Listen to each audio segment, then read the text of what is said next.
I pledge allegiance to the flag of the United States of America and to the republic for which it stands, one nation, under God, indivisible, with liberty and justice for all.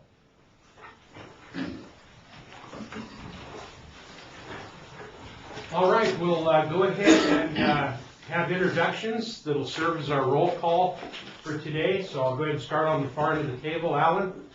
Yeah, Alan Perazzo, sitting on the board as representing dairies in Church County. Charlie Free, I represent crops that consume less water.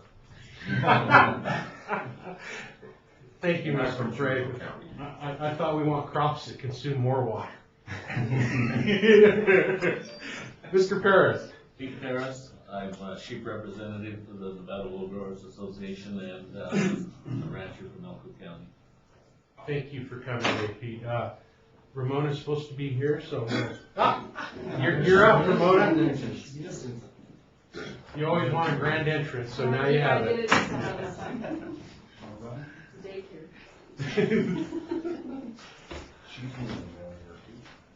Your introduction is next.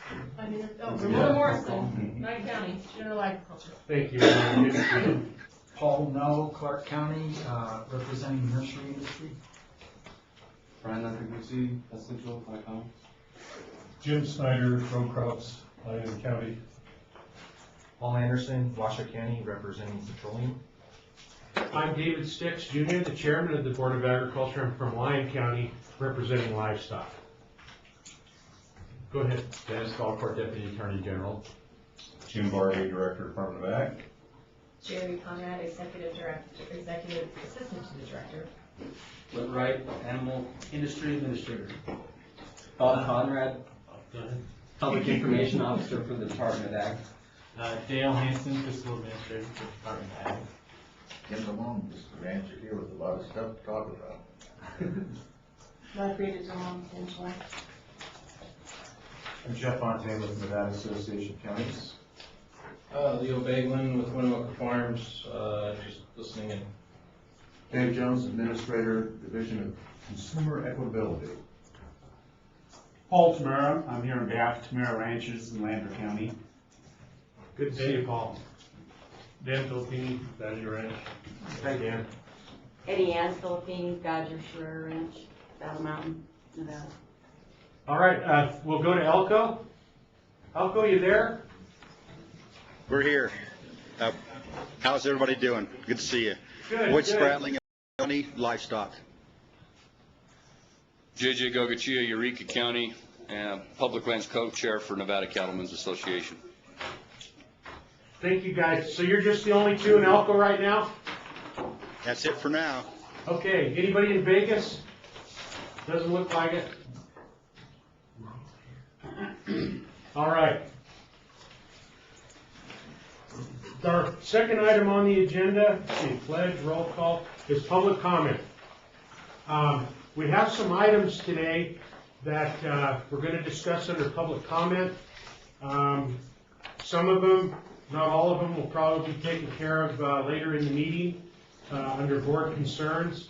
But at this time, since an open dialogue was started with Tim DeLong and I, Tim, if you could, the item that was supposed to be on the agenda had to deal with the issue that you brought up about the grazing board's money.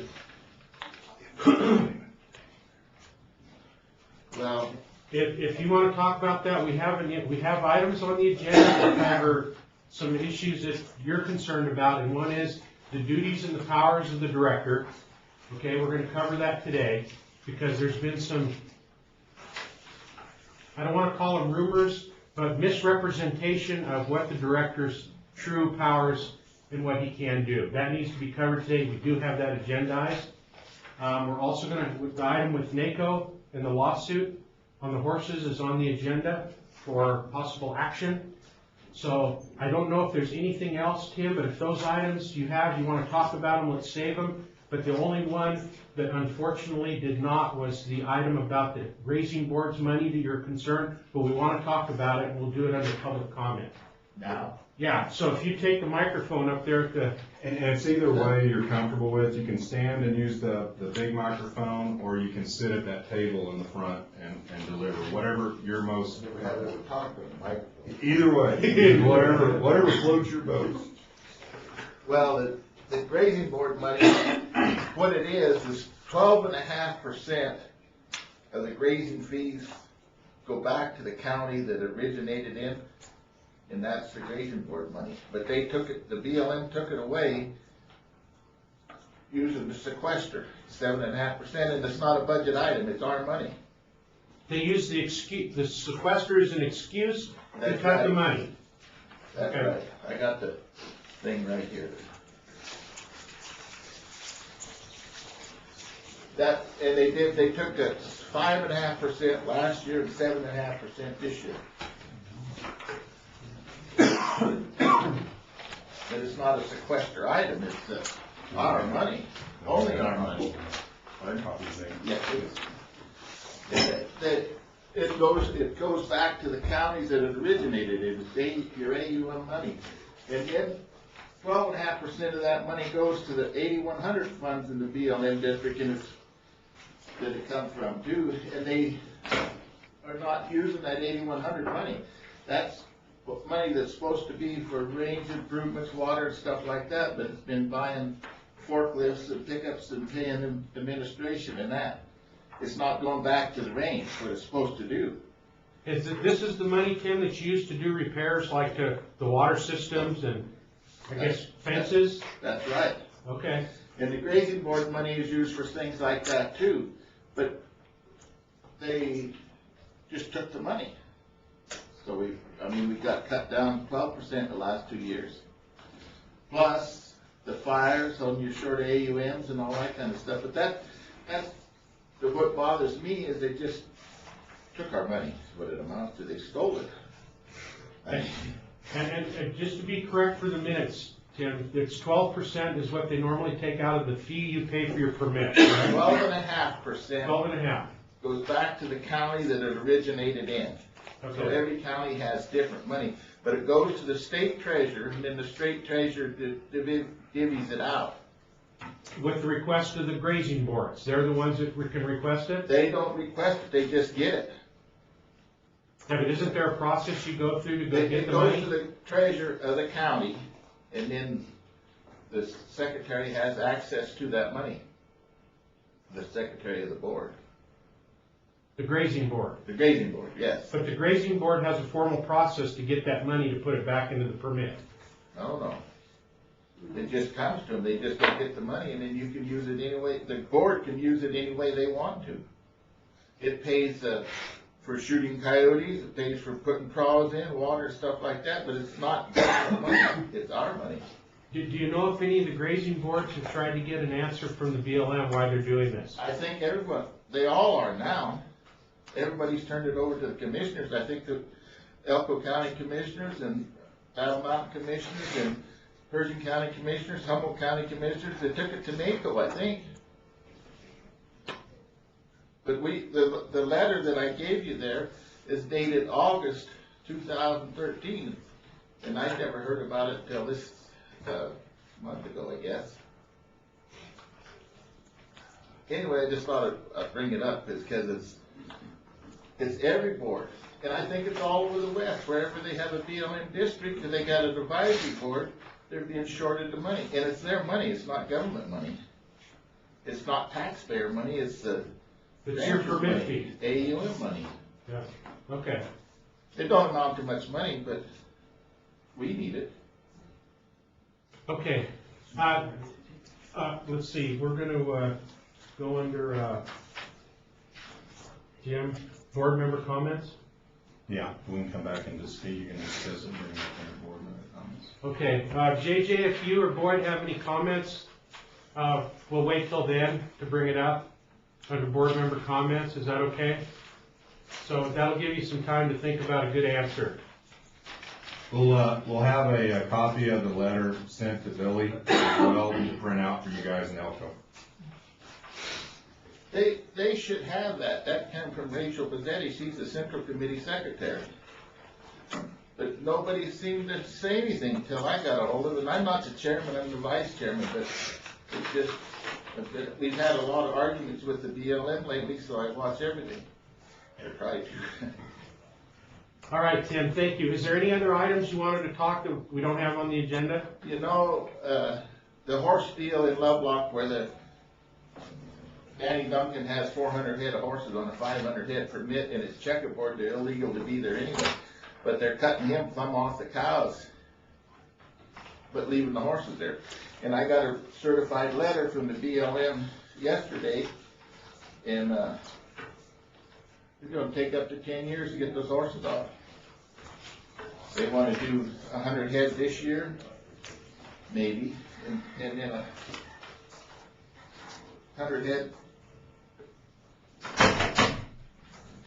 for the next 10 years. And it's checkerboard land. It's completely illegal. The horses are not supposed to be anywhere on checkerboard ground.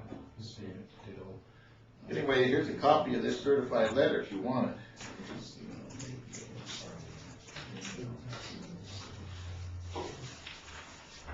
Okay, Tim, thank you. You're welcome.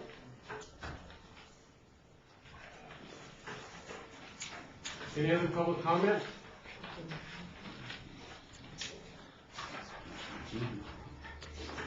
Like I said, you can sit down or you can stand up, either way you're comfortable with. For the record, my name is Paul Tamara.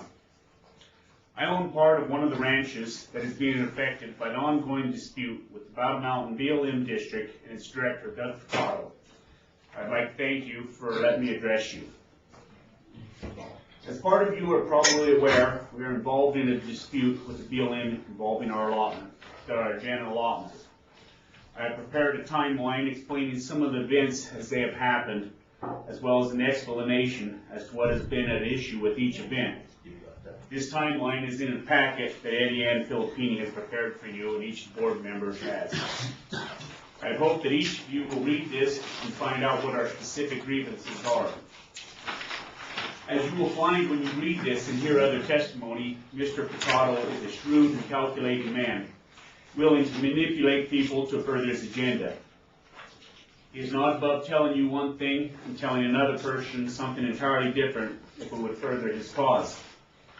His heavy-handed tactics and intimidating actions have developed an attitude of mistrust and conflict that has caused the situation to reach the point that it has. When a range con can no longer work a plan with a permittee because Mr. Furtado will not respect the work done by either party, and will try and force his plan upon all, it is time for a change. Mr. Furtado has been a district manager for only 3.5 years. In those short years, he has proven that he is in over his head and is not capable of managing allotments for multiple use as is the BLM's directive. Before this situation is allowed to escalate or other situations develop, we feel that Doug Furtado should be removed from his position as Battle Mountain District Manager. One person should not be allowed to have so much power without being held accountable for his actions. This board has the authority to investigate this conflict. We feel that this should be looked into. This board also has a big influence as to how Governor Sandoval will address this issue. We would appreciate your support and hope that a reasonable solution can be reached. It was said one time that it's dangerous to be right when government is wrong. It is our hope that this branch of our state government can right a wrong done by another branch of government. Thank you. Thank you, Paul. And it sounds like the key part of your discussion will be bringing up under the duties of the director. Very good. Thank you. Good. Okay. Thank you.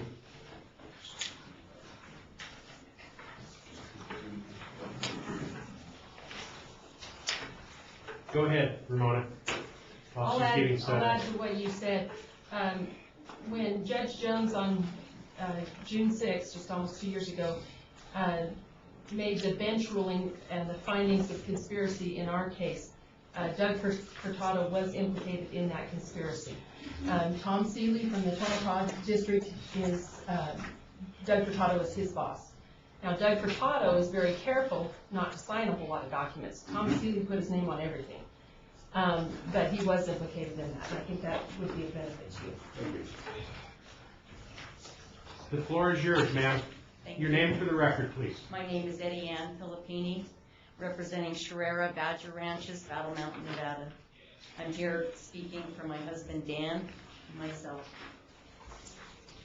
Last May 2013, in North Buffalo, Copper Canyon, the Battle Mountain BLM issued us a full force and effect decision. We had 10 days to remove our cattle, 900 cows off the mountain. That was not a voluntary cut. It's for the remainder of the drought and one growing season. That was a 100% reduction in our livelihood. We found some alternative pasture and then had to sell our cattle. We have a small permit called the Sherrera Ranch on our general allotment. We had a permittee the 20th of February this year. We went in and were told, we were given a map in your packet of all the red will not be used on our general allotment this year because of the triggers, the drought triggers that were exceeded in 2013. We've got substantial rain and moisture. It's probably one of the best years that our general allotment has seen in many years right now. There was a grass tour on the 17th of May that was sponsored by the Tamara Ranches and the Lander County Commissioners. And there was about 200 people there, and I believe Mr. Sticks was there as well to witness that. We've been fighting to get we've taken non-use, Sherrera Ranch has taken non-use March, April, 23 days in May. We were issued a 2-week license, 23rd of May, and they were going to issue a decision to let us graze for the remainder of the year. Since February, we've been trying to get meetings. We've been trying to get them out on the ground to go look at it with us. And they say it looks so good because of the rest. It's not because of the precipitation, it's because it's been rested. Well, that's baloney. This is the high desert of Nevada. And every time we turn around, we get a roadblock from Doug Furtado. And as Mrs. Morrison said, he doesn't sign a document. It's signed by a field manager or acting field manager, as our last decision was. And this has been going on before the drought. I've got a letter in your packet from the Strimler family. It started in 2010 with them. So it's not just drought triggered. He has an agenda, and it's anti-grazing. And when the state director can come out in an article and say 400,000 voluntary non-use AUMs have been taken in the state of Nevada, that's 20% reduction of AUMs. You can just do the math. There's a lot of people that aren't visiting anymore. It's not just Battle Mountain, it's the whole BLM in Nevada. And I would hope that the director would see fit, and this board would see fit to conduct a hearing and subpoena and get to the bottom of it, because there needs to be a house cleaning sooner or later, because there's not going to be very many of us left. And you can ask Mr. Paris how many sheep people are left. Thank you for your time. Thank you. And, item number 4, I think will shed some light on how we can help you. Yes, Ramona. May I ask Eddie Ann a question? Oh, yes. Ramona Morrison. Eddie Ann, who have you got hired for an attorney? Alan Schroeder Law Office. And our range consultant is Jack Alexander. You need to look at results.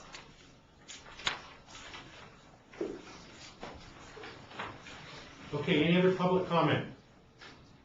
I'd like to make another one. Go ahead, Tim. What's it?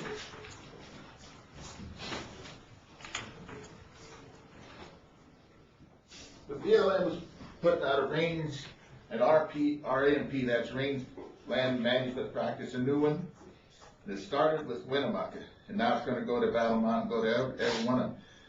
But on the 22nd, on October 29th, we went and met with the governor's representative, and he promised they would protest it. And they had 22 days. They say they didn't have them, but they did. And they had 30 days to do a contingency review, and nobody's protested. They haven't protested, so that's a no contest or accepted or anything. And one part in that RMP is that if I have horses on my range and they put me out of business, I'm still required to provide water for those horses. And it's just devastating, but it's, Winnemucca, it hasn't passed into, it isn't a done deal yet, but it's gonna go to all these other ones. You guys need to protest that before it gets there. Because it's, I mean, it'll put us all out of business. And the governor's office, what the hell's that guy's name? Anyway, he promised that he would protest and he did not do it. He said he didn't have time, but they did. So anyway. Well, It's too late for Winnemucca, but you need to do it for yeah, the rest of these. You guys, I can't express enough, we're, again, under item 4, I think you guys, we're gonna try to explain to you very delicately the political ramifications here with everything we're talking about and try to shed some light, so I hope it makes sense, but. Well, it shouldn't be political, but I know it is. It's huge. Okay. Thanks, Derek.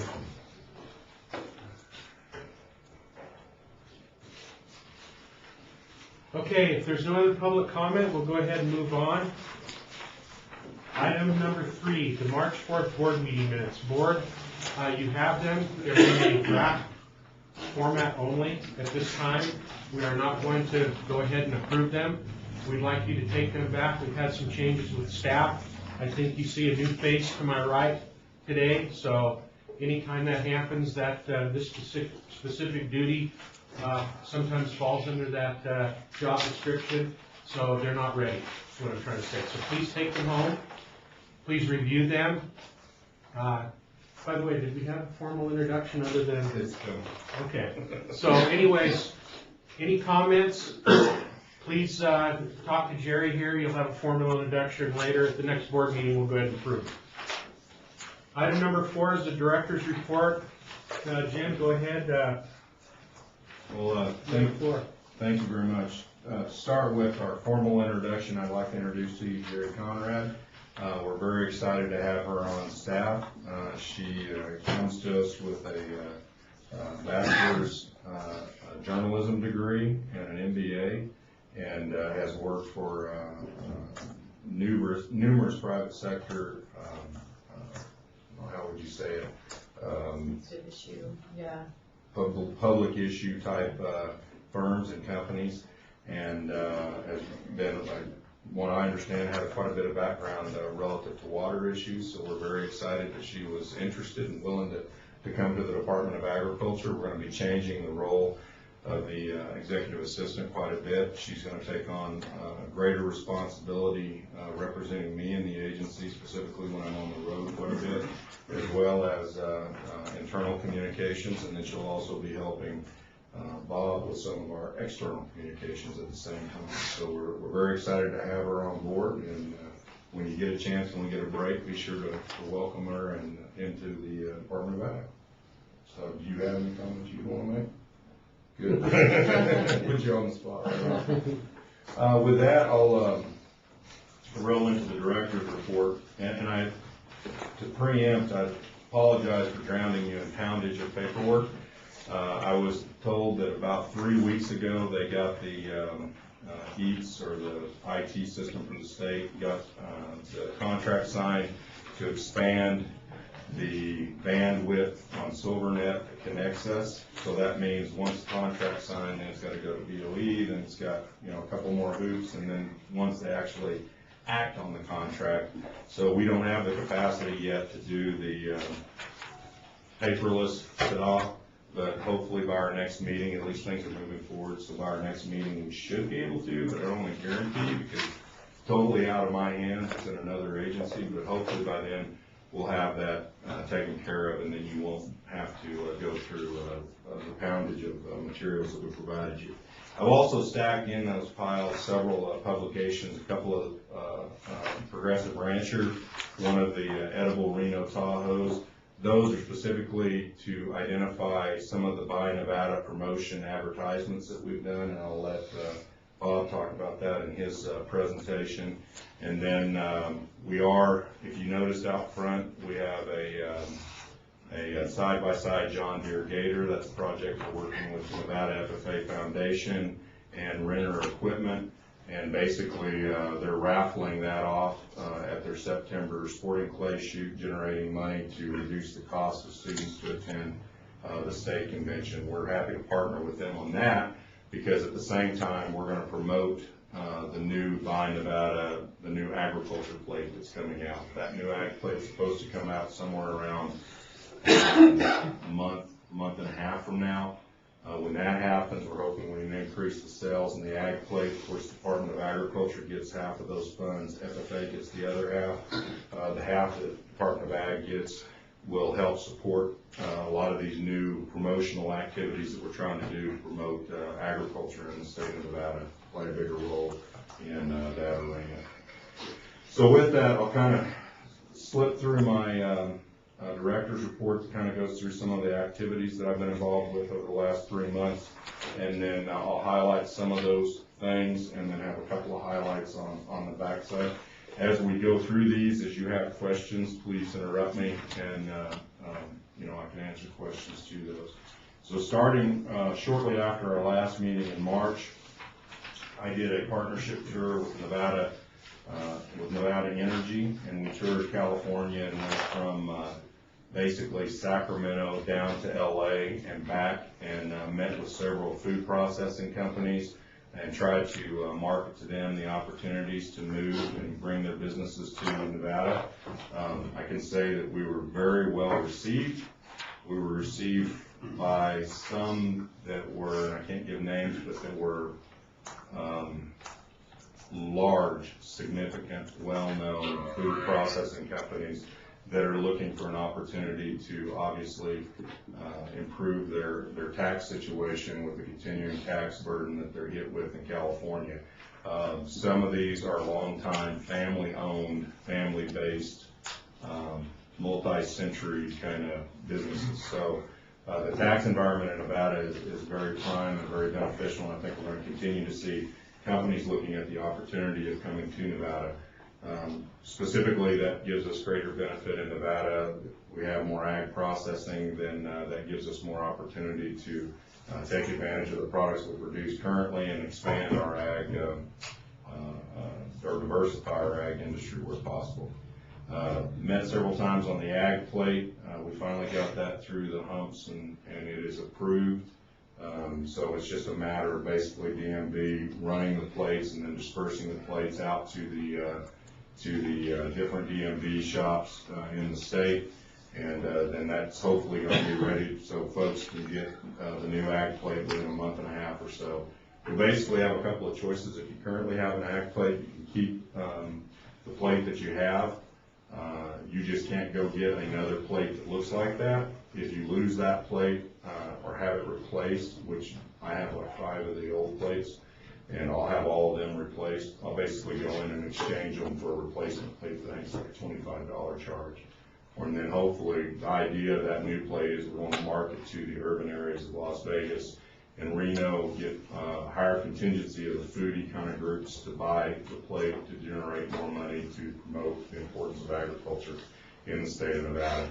Some of those efforts we'll be talking about under Bob's presentation. We've got some pretty significant stuff that he's working on that this money's tied to, starting with public service announcements that we'll be filming with the First Lady on Monday of next week. So neat stuff.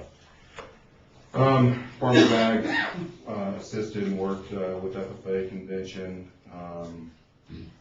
We've had some different feasibility studies that are being brought forward by Cooperative Extension on meat processing, and we met with some of those folks, and they're looking at different opportunities and options and evaluating the capacities of Nevada based on the 2013 ag study and the shortfall that happened there. Also, in this last few months of time, the 2014 ag report has been released and is on our website by Tatiana. She talked about it was in draft form during our last meeting. Shortly thereafter, she was able to finish that up, and it's on the website currently.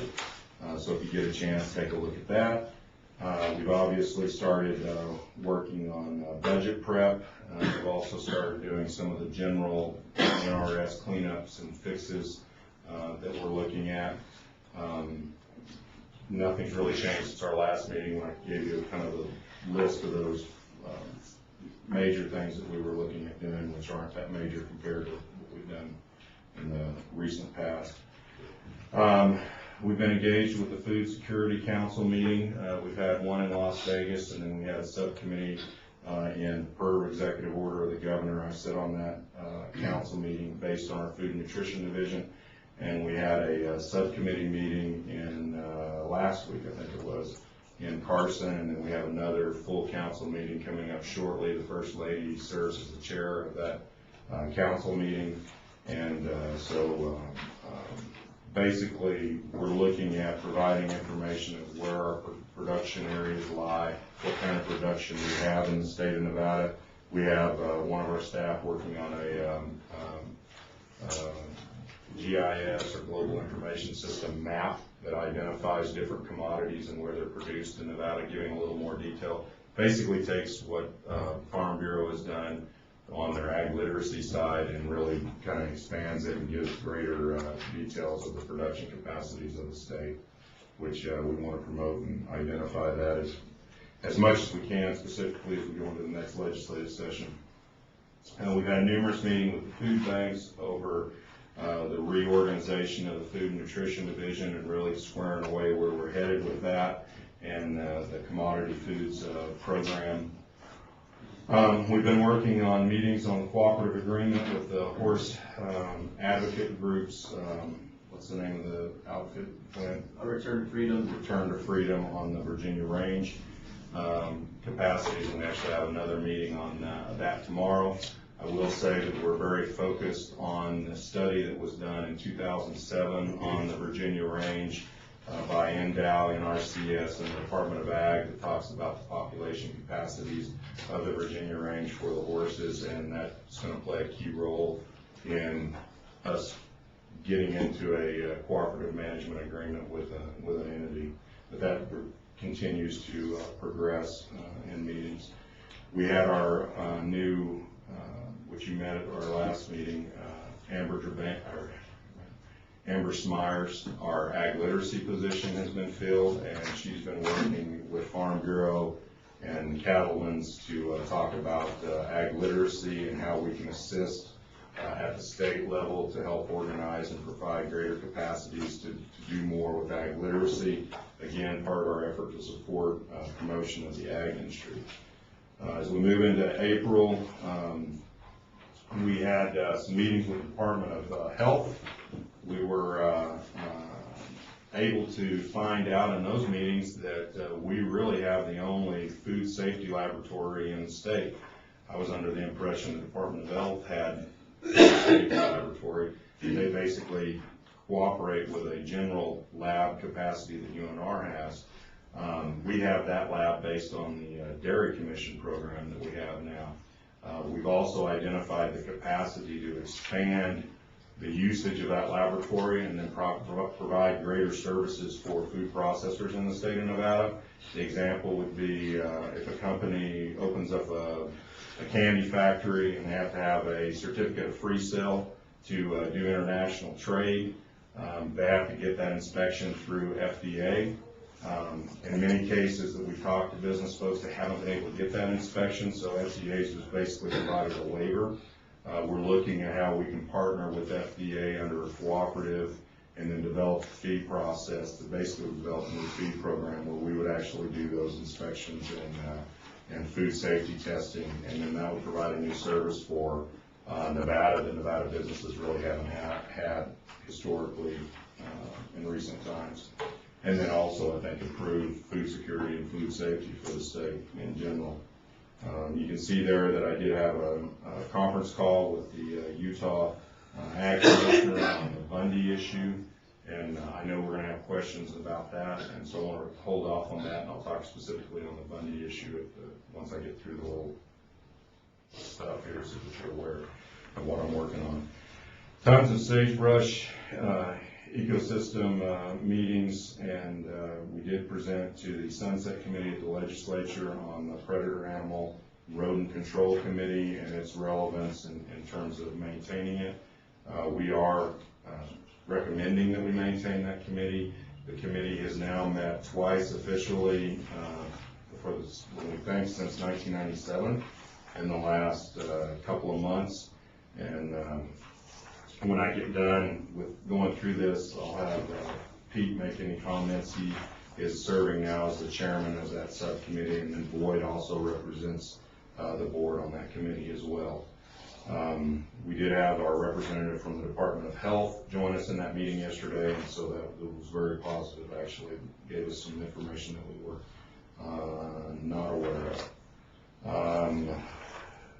We met with USDA Forestry, and if we've got some questions on that, I've got Flint here that can help us address those. But on the kind of the same issues that we had a couple before I got here, but very recent before I got here, I'm looking at Ramona to she knows the history on that.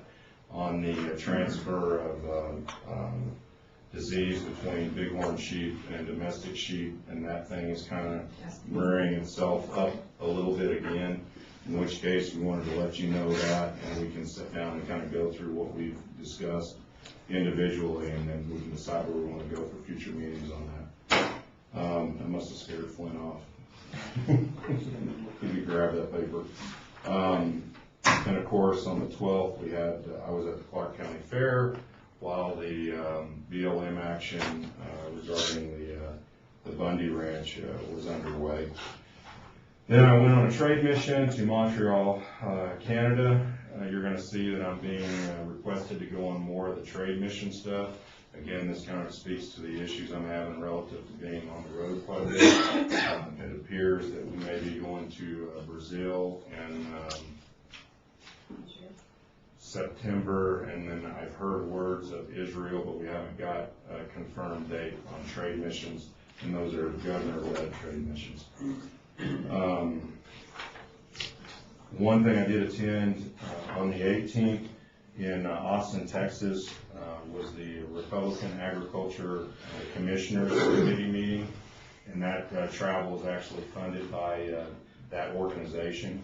And I got to be honest, it was a tremendous meeting. It's the first time. So we have the organizations that I participate in are the National Association of State Departments of Agriculture, and then they have regional subgroups like which would be the Western State Departments of Agriculture, of which I'm the treasurer currently, and we will host the Western meeting in 16 here in Nevada, because at that point I will become chair.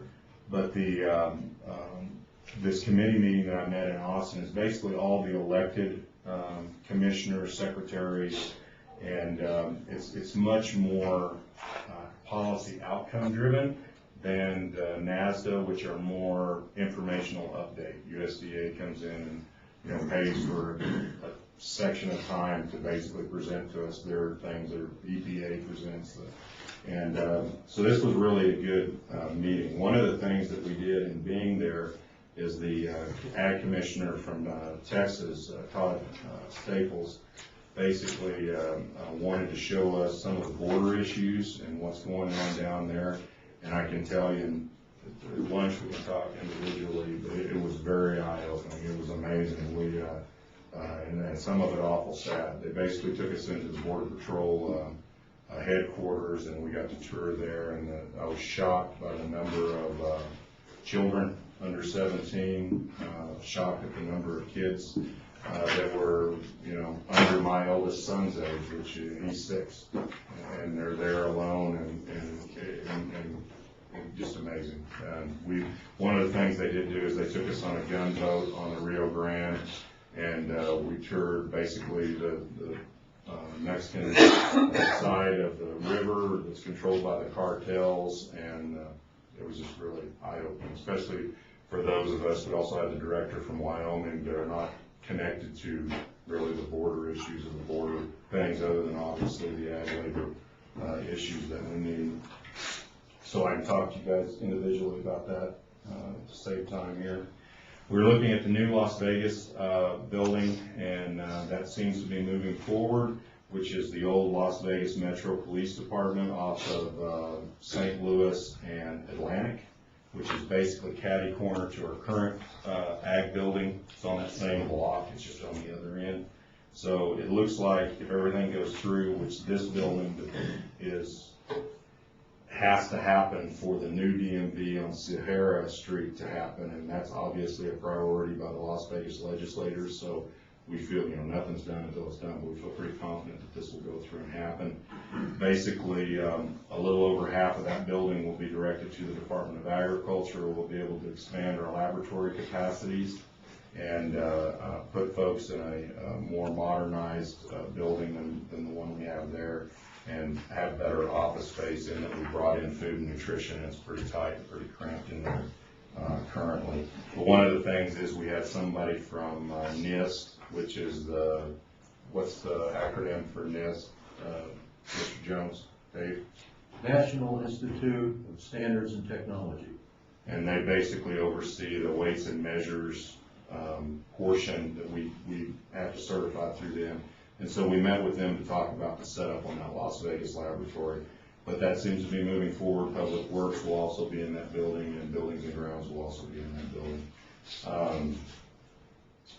So we've had our WASA conference calls. We've had an internal audit that's underway on the animal identification program that's not been released yet. We've got some issues there, but those are issues we were aware of before we had an internal audit.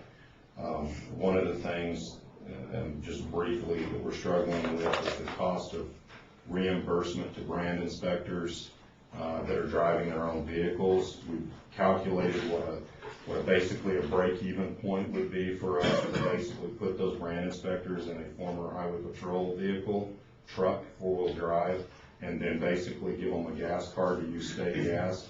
And anyone that's getting reimbursed over $5,000, we save money in doing that, and that's quite a few of those brand inspectors. And that's another way that we're going to try to change how we're managing to make the money and stretch the money as far as we can. It's probably been the largest impact we've had on the brands account is that, as fuel prices has gone up, then the reimbursement rate has gone up, and so I think it's like 56 cents a mile now on personal vehicles, and so that's just hammering. We have some folks that are in excess of $25,000 a year in reimbursement, so we would be able to, by putting them in a state rig, we'd be able to bring that down to roughly $5,000 a year. So that's a tremendous savings, 20,000 in one example. So that's one of the things that they identified that we already knew that we are working on getting budget authority to do. May's been very busy, tons of sage grouse, Fish and Wildlife Service meeting with sage grouse, those issues. We are hosting and Flynn will have to give me the exact ILIA. It's basically the meeting for brand livestock enforcement officers. We're hosting that this July up at Lake Tahoe. We're working on 2 events for, we're calling them NDA farmers markets, but that's really not what they're going to be called. They're an ag promotion day that we're going to have either here at the department or over at the Reno Livestock Event Center. We're having it at Reno Livestock Event Center because you guys own and control the Reno Livestock Event Center. I'm going to say that at least once every board meeting so we never forget. So that's state property, so we're working with them because part of that original land trust from 1895 was that we have some kind of statewide ag expo. This is us putting our toe in the water to try to get something kind of started there.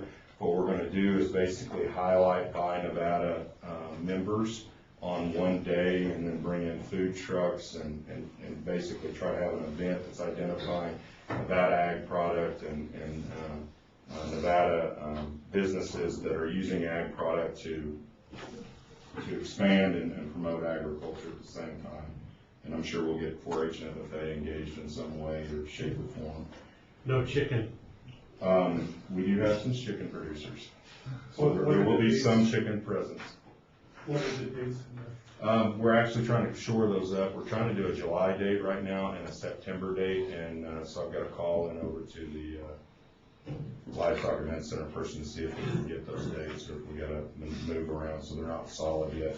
But that's the time period. We're trying to do one early that'll maybe help some of the direct marketing producers to put product out, and then later fall kind of product where maybe they have a bunch of this and then they can bring it all there, and it's like a 6-hour that we'll promote for like 2 weeks out in front of and try to get a big turnout for that type of thing. But it's still in the building, so there'll be more details on that to come.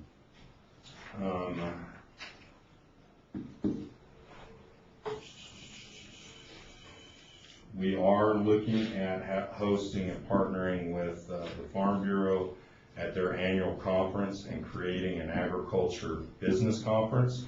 And we're hoping, and it looks like it may happen, it's not for solid, but the governor may allow us to use his name in that. So we would have basically the governor's agriculture business conference.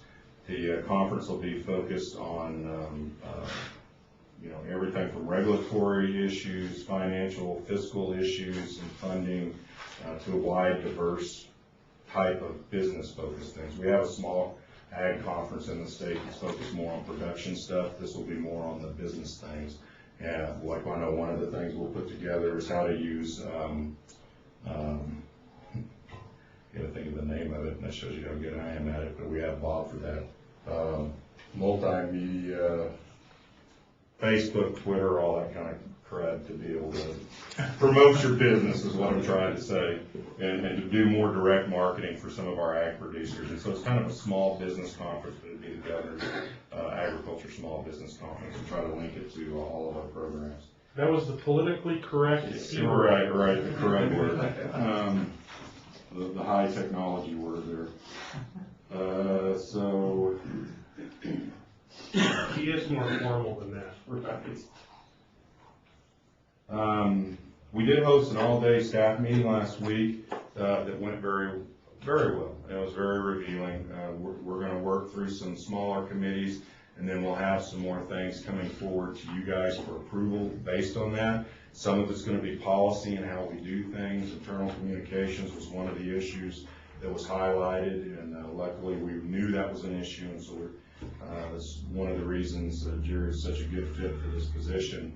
But for example, we're tweaking and looking at again the mission and goals, because now we've brought in, we've almost doubled the size of the agency with food and nutrition, so we have to make some adjustments to that. And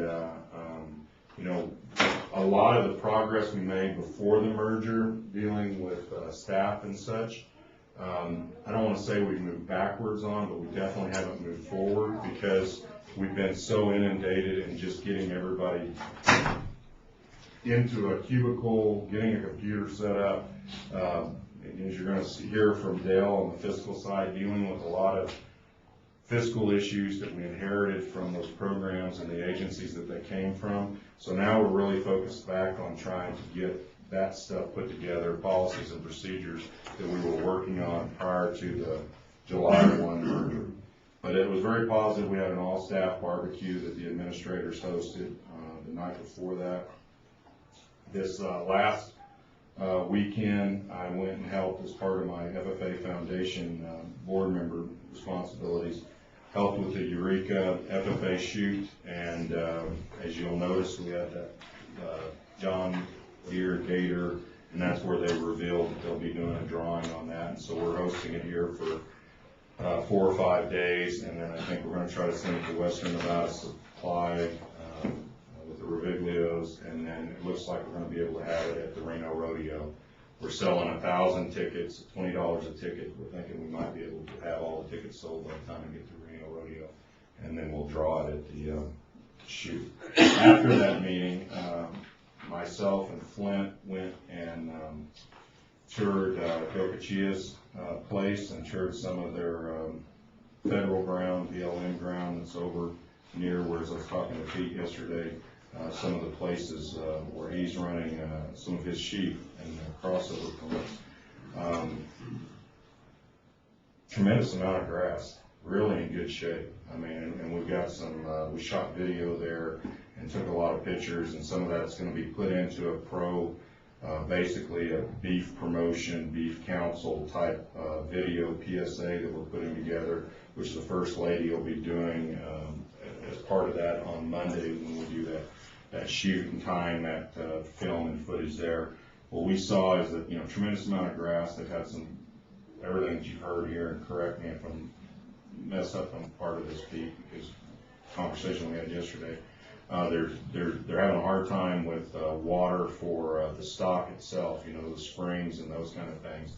But the forage and the ground is in really, really good shape up there. I was shocked even going into Eureka, headed down 50 from Austin on in, how green and how much forage existed out there. And then we drove from there all the way through to Jigs and into Elko, and then back. And actually, I almost lost that side-by-side John Deere right there at the Argenta exit on the freeway.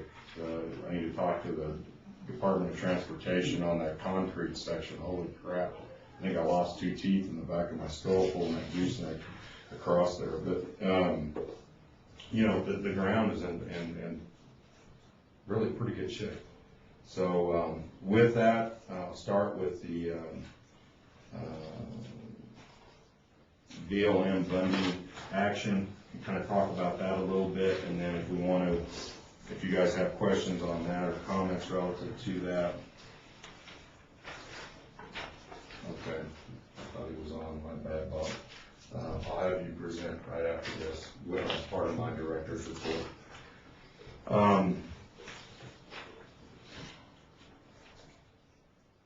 That weekend, and Clint can correct me, and he was also heavily engaged, so you can ask him questions too. Basically, they were gathering for a week, they being BLM. They had a centralized corral system set up, and we had at all time 2 enforcement officers that were doing the inspections, okay? We had those folks there because we knew of the threats and everything that had been made. Our only role and responsibility per the court order, per 565.125, was to inspect the livestock on the, basically the transfer of ownership from Bundy to BLM. That was, I want to say 4 actions. Mr. Chairman? Yes, sir. From Elko up here, we haven't heard a whole lot that's been said the last 10 minutes. So, it seems like when something really interesting comes up is when it seems to go out the worst. So, just to let you know what's happening up here. Thank you. If it's controversial, I'm trying to fade my voice down so no one hears. Can you hear us now? Good. Does speaking up help or nothing? Jim, it's cutting in and out. We get about 1 word and then we pick up about 3 sentences later for a couple of words. We don't even know where you're at on the agenda right now. Can we take a 5-minute break, and I'm going to have them just put a conference phone in front of them, and we'll put this conference phone here. Okay, let me text JJ real quick, and we're going to go on about a 5 or 10 minute break, folks, real quick. Okay. All set, Elko. We can hear you right now. If we get up and leave, you'll know it went bad again. All right. We could hear everything you said during the break, and it seems kind of backwards. We found out the problem, so put the MP3 away, JJ, because that's what caused it. It's Boyd, he's the techie guy. Yeah. Who joined us there? Who's sitting next to you, Boyd? Desi. Oh, hi, Desi. Hi, Davey. Okay, so basically we were there about 4 or 5 days roughly time that they were gathering. 6 days, 7 days? We were there a full week. Yeah. Full week.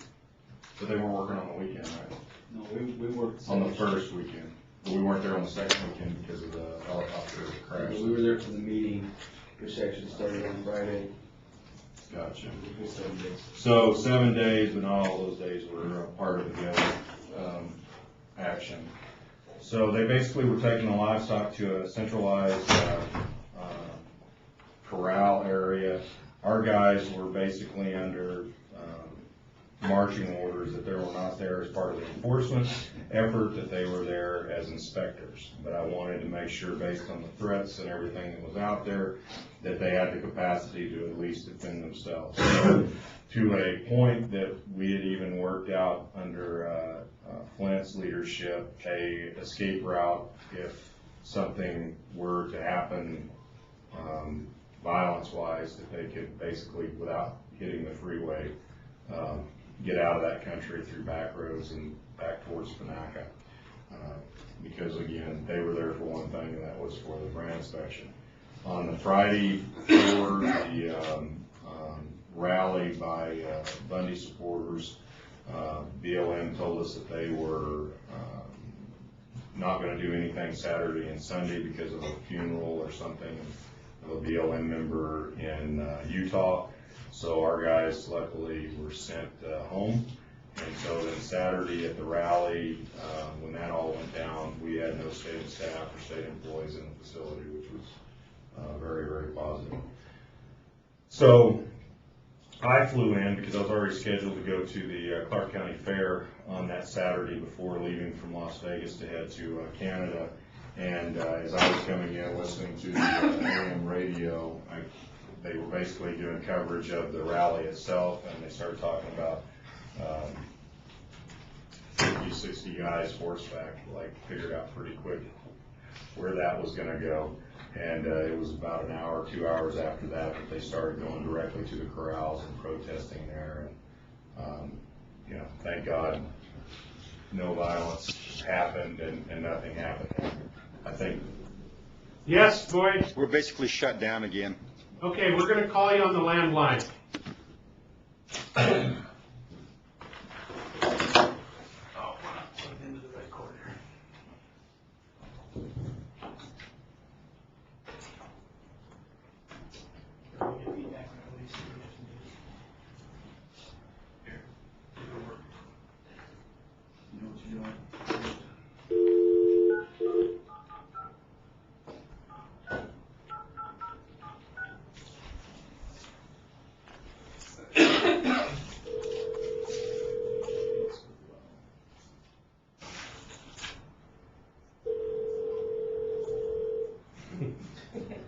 Where's his phone at?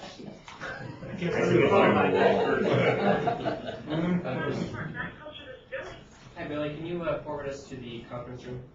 I sure can. I gotta get my phone in. Hold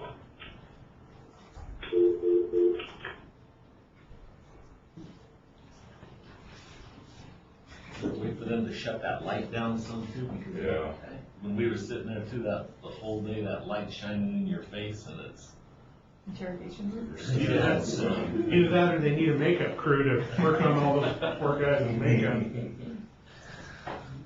between my shiny forehead and that white light over there, they got a little tires of, and it's hard to see who you're looking at from here with that light as bright as it is.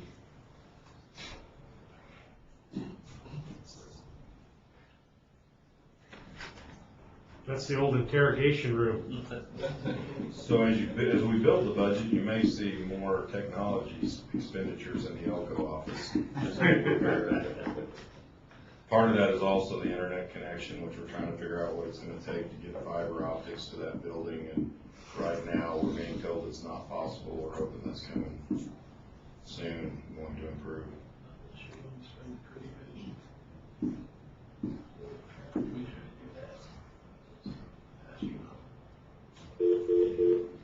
You can see how much better the lighting is in that other office. The volume all the way up on that board. Yes, it is now. Here's feedback. No,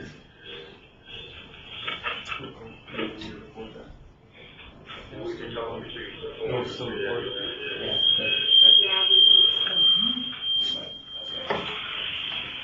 We might have to disconnect the video though if we're going to do this because of the feedback.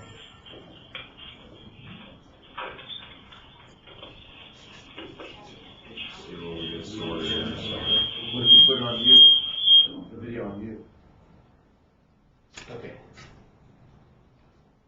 I think they're all be on mute right now. So maybe they could talk over their video and then they could listen to us and we're muted on this end. Can you guys hear us, JJ?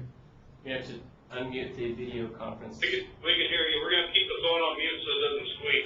Okay, can you try talking through the video conference, see if we can hear you without feedback? Can you hear us through here? Yeah, so mute your phone.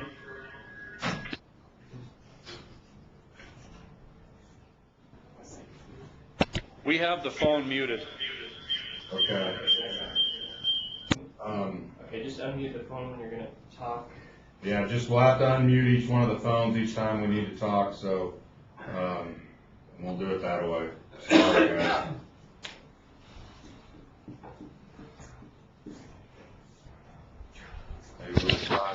Jay, this is Billy.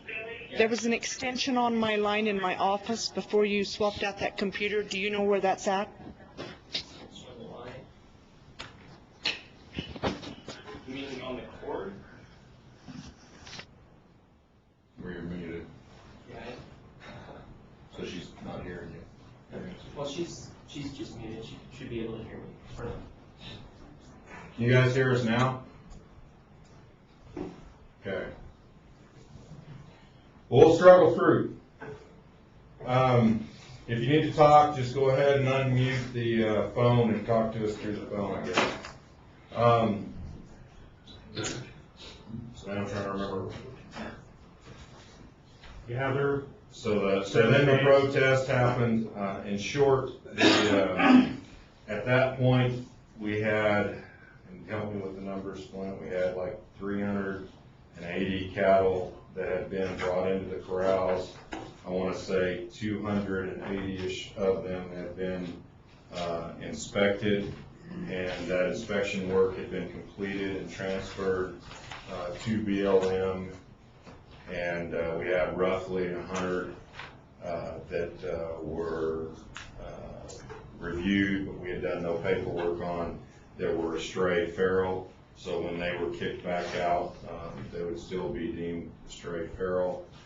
We haven't had any contact from BLM relative to that brand inspection paperwork, because basically, legally, you've got like 280 BLM cattle now that are running on federal ground with somebody else that owns the water rights. We thought we would get a call saying they wanted to cancel the inspection, but I don't know. We haven't really talked to them a whole lot since we left there, to be honest. So. Yeah, they haven't talked to them. A lot. Since that, they got pretty quiet.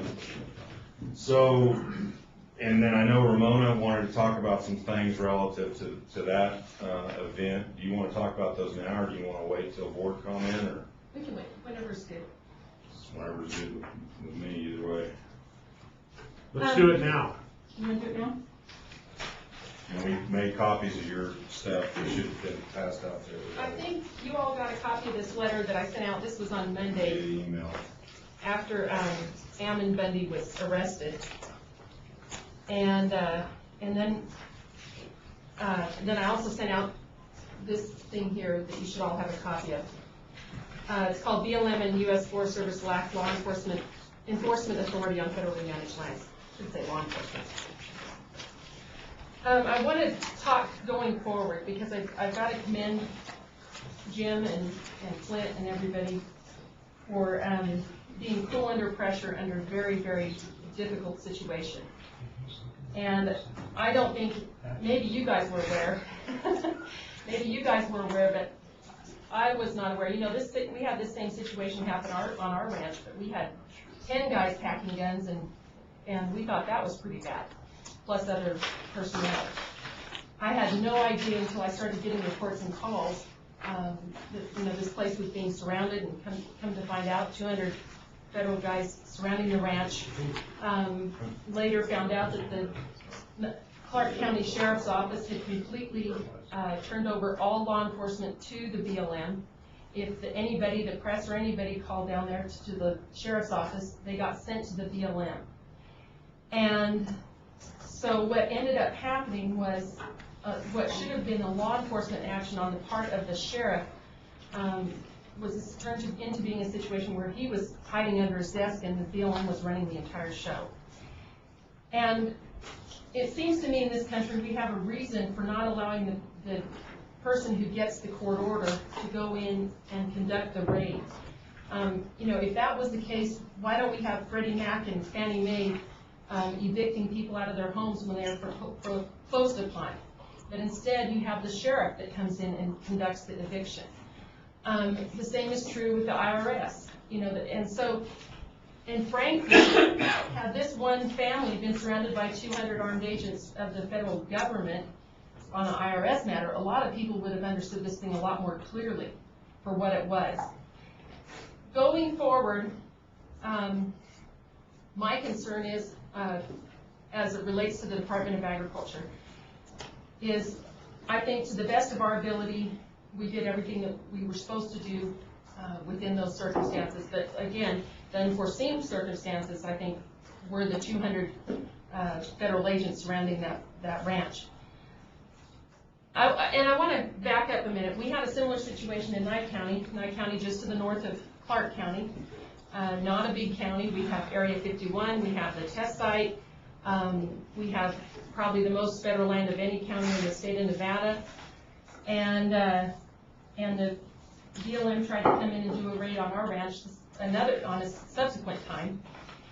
And our sheriff basically told him, he said, first of all, I need a court order. And he said, second of all, when you get me one, I will run the law enforcement action.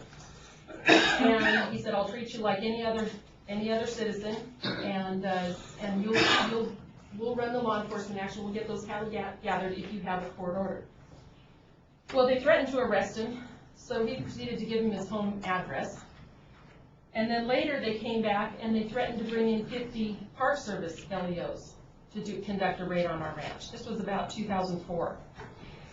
And that time the sheriff said, you know, I think maybe they do have law enforcement authority. Because the question was, who has law enforcement authority? Who is the highest ranking law enforcement officer in the county? And so Helen Chenoweth, my stepmother, had conducted hearings in Congress on this very issue, and she got on the phone with him, and she said, they don't have law enforcement authority either in anywhere in Nye County except at the Tonopah Post Office. And the reason is the only place that the Park Service has law enforcement authority are areas of where the government has exclusive jurisdictions, similar to the District of Columbia. And they're in Nye County, the only land in Nye County, including Area 51, where they have that kind of authority is the Tonopah Post Office. Clark County is a very similar situation.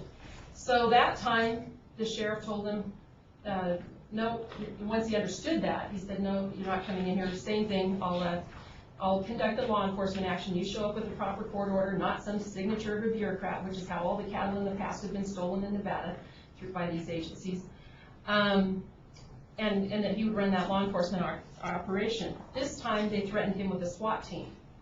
And he said, that's all right. He's from New Jersey. He doesn't really care much about these federal guys. And that heavy New Jersey accent, he goes, that's all right. I'll meet you with my SWAT team. Well, I'm sure he had like 5 cars in his whole fleet, you know. Meanwhile, we have Clark County and the Metropolitan Police Department. They've trained for major incidences, terrorism incidences and so forth. They have an entire SWAT team. And this one sheriff couldn't keep the peace between the BLM and one Mormon ranching family? I mean, really?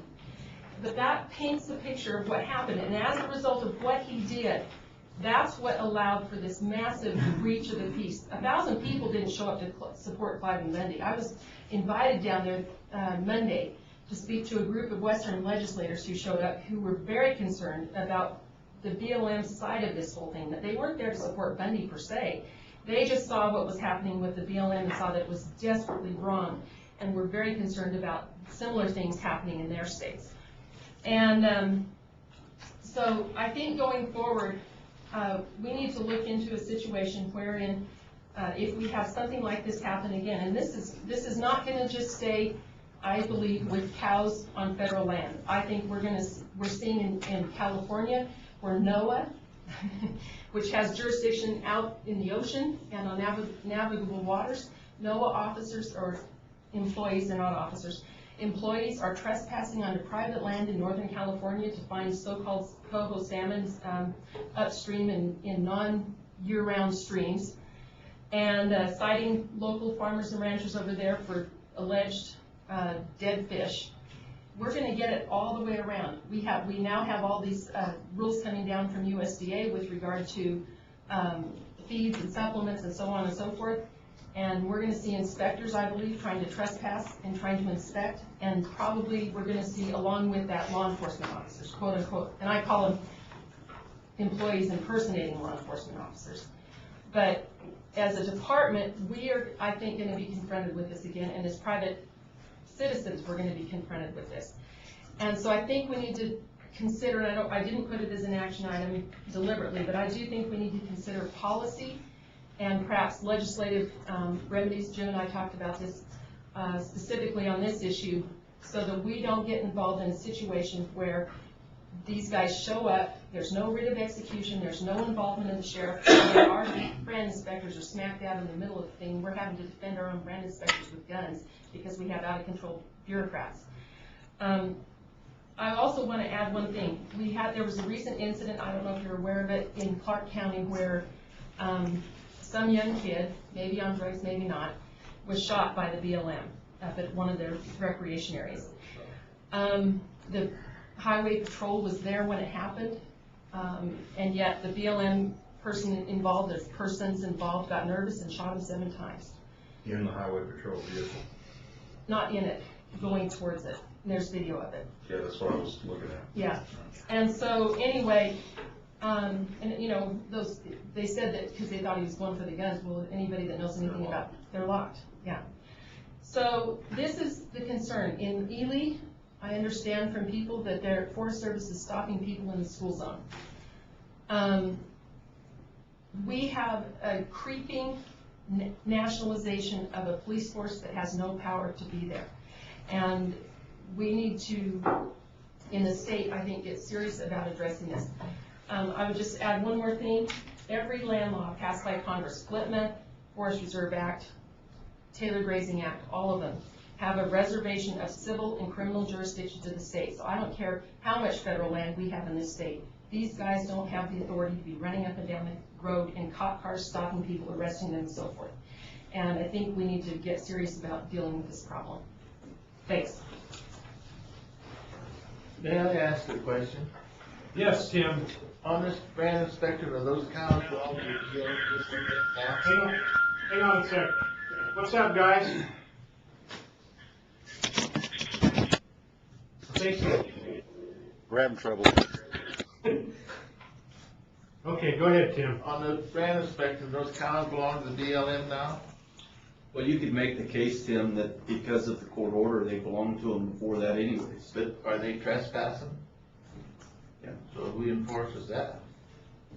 You, if you want to go. You can get in the truck with me, we can go do it. No, it's a fair question. Well, that is a fair question. It is a fair question.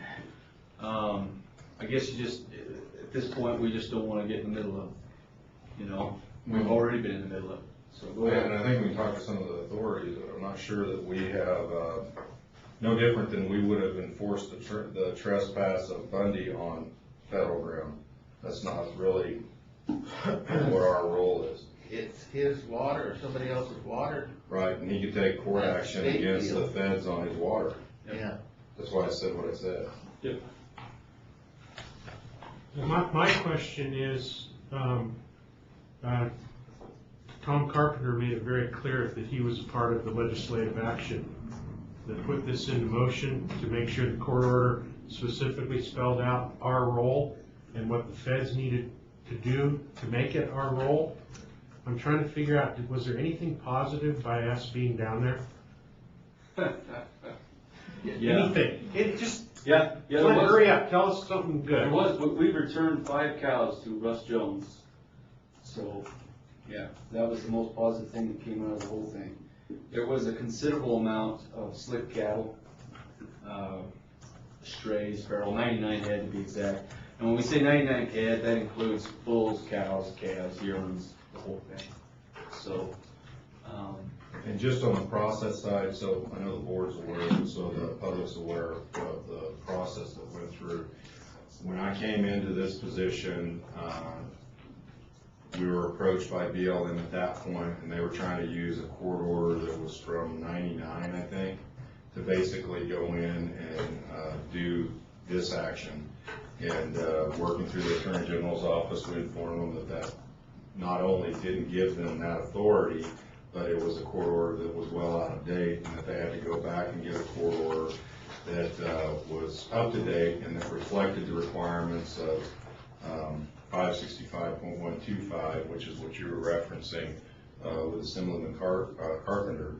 And so that was April of 2012. They were looking at doing a gather of the livestock, and then that would have been a feral estray action, which basically those that would have been identifiable and provable as Bundy's cattle would have been given back to Bundy, and then those that were astray that a legal claim couldn't be made on, or feral would be processed as such through state law. Then they wound up not doing or taking that action, and then they went back and spent the next 2 years getting the court order, or year and a half roughly, getting the court order, the current court order, which came down in August and October of 13, and then giving notice to Bundy's and yada yada, and us basically saying, you know, this is, you know, we were approached to be cooperators on it and all this other stuff. We told them there's no need for us to be cooperators. We do what we're doing for any rancher or anyone else. We're inspecting livestock. We're not there as part of the enforcement action. And so we're really very clear with them on that. And then the rest of it, you obviously know if you had a television or a radio. Speaking of the court orders, Steve Bunch got a court order, is 14 years old for them to gather the horses, and they've ignored that. Yeah, they routinely ignore court orders. Just pick and choose which one they want. Yeah. Next thing, if we're done with the Bundy action. Charlie? Or, sorry. Do you mind if I make a comment? You know, the U.S. Fish and Wildlife and BLM are, I think, mismanaging Nevada's natural resources, which is the land and I don't necessarily want to be like on Bundy's side or anybody else's side. I think we, as an agency, ought to go after BLM as mismanaging Nevada's natural resources, which are the water and the land. And I know most of you probably don't know this, but I received a civil investigation demand notice, which is a RICO charge from the Department of Interior. And this is when I sat as the chairman of the Truckee Carson Leasing Authority. And what we were doing was trying to protect our water rights, because the federal government, U.S. Fish and Wildlife, BLM, were coming in, and the Department of Justice were coming in and trying to purchase our water rights for $300 an acre foot. Okay, so we as a group of farmers, including Virgil Garrow and a lot of politicians, people on the TCID and everything else, we decided, hey, they're gonna get our water, but let's don't let them have it permanently. Let's say they can have it temporarily when they need it, because maybe they can lease it instead of permanently buying it for $300. So we made a survey of all the farmers, see if they would be willing to do this, and only 51% agreed, that at least 51% agreed. They were willing to lease the water instead of permanently selling it. A big deal, because what it did is then we went out and we went to the other agencies like Sierra Pacific Power Company at the time that held the water rights for Reno, and we asked them, would you be interested in leasing pools of water that Truckee Carson Irrigation District accumulates from the farmers, and think of this, the farmers need to continue paying their tires and buying equipment, paying off their mortgage and everything else. And so we were able to convince most of the farmers that leasing would be a much better idea than selling. So Sierra Pacific stepped up to the plate and they said, okay, well, what would you be willing to lease it for? And we, as a group, said, we think we can get a big pool of water from the farmers, not any one farmer, but those farmers that maybe have some land out of production, like maybe going out of alfalfa and into a grain crop, and instead of planting that grain crop, they would lease the water to Sierra Pacific. Well, our number was $212.50 an acre foot, which compared to the $300, all the farmers wanted to do that. The $12.50 was going to go to Truckee Carson Leasing Authority, TCLA is what our acronym was, and the remaining $200 was going to go back to the farmer so it would help him pay and continue on farming and making his mortgage payments and everything. And this guy from the Department of Justice named Fred Disharoon was a big guy with the Pyramid Lake Indians, and he comes along and says, you're going to be receiving a civil investigation demand notice. And we were a group. We collectively did this. Our attorney turns around and says, there's nothing you can do, Charlie. They've got more funds than you do. So our attorney, which was Mike Sumbeniotis at the time, he said, just give them whatever you want because they're not going to find price fixing. So I got a phone call from a guy named Mike Harmonis from the Department of Justice. He says, we're coming out. We're going to investigate it. We've got a civil investigation demand notice. He gets out at the farm. We have all the board members, which is about 12 board members, all prominent people within Fallon, farmers, and people that wanted to see the water retained in the valley, but temporarily on a per year basis, be allowed to go upstream if they need it for golf courses or whatever. So the Mike Harmonis comes out and he says, Charlie, how much are you going to put in? And I said, well, I've got 11 acres down there. And he says, well, what are you going to receive? Well, I said, well, maybe around $5,000-6,000 is the most I could receive. And Mike Harmonis took me to the side. He says, Charlie, I've never ever given a civil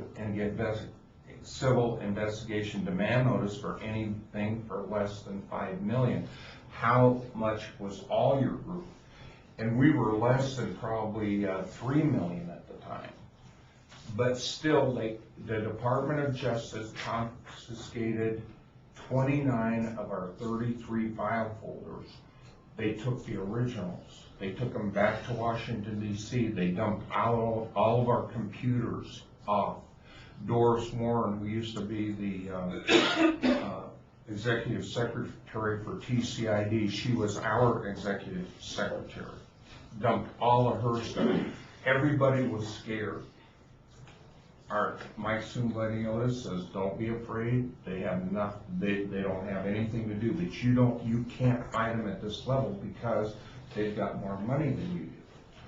So I guess what I'm trying to get back to is make a long story short, they basically took us out of the marketplace for over 3 years, investigating us.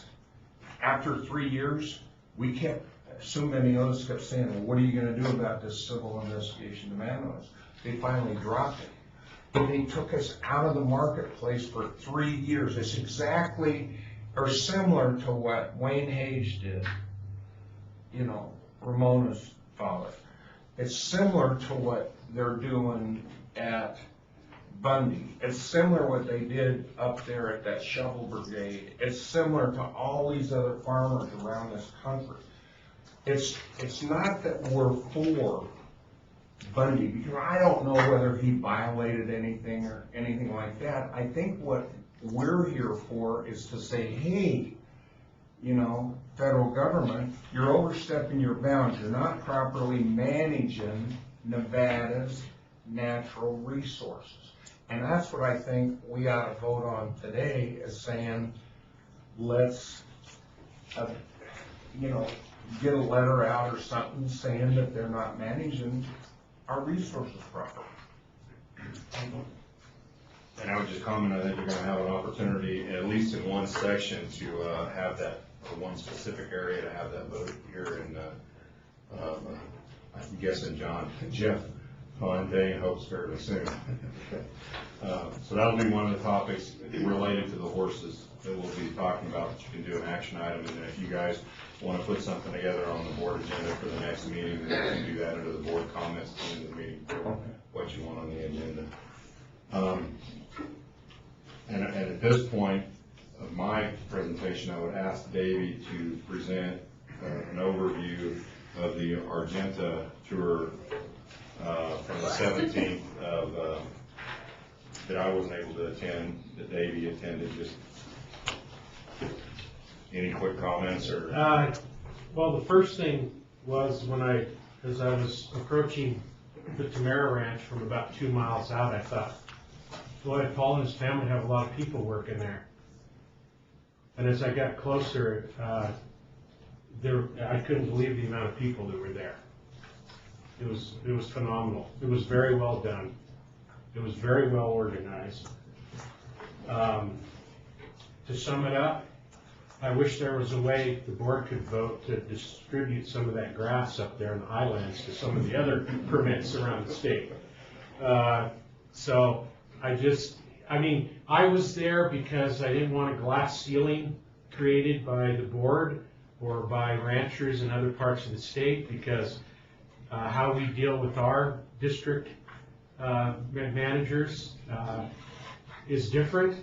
But I was there, and it was confirmed that there's a huge imbalance of how not only the drought EA, but how each area is, there's no, what's the word I'm looking for, where it's the same? Accountability. There's no consistency. Accountability, for sure, but there's no consistency the way that area managers or the district people are running that, and how the EA is being interpreted. The drought EA.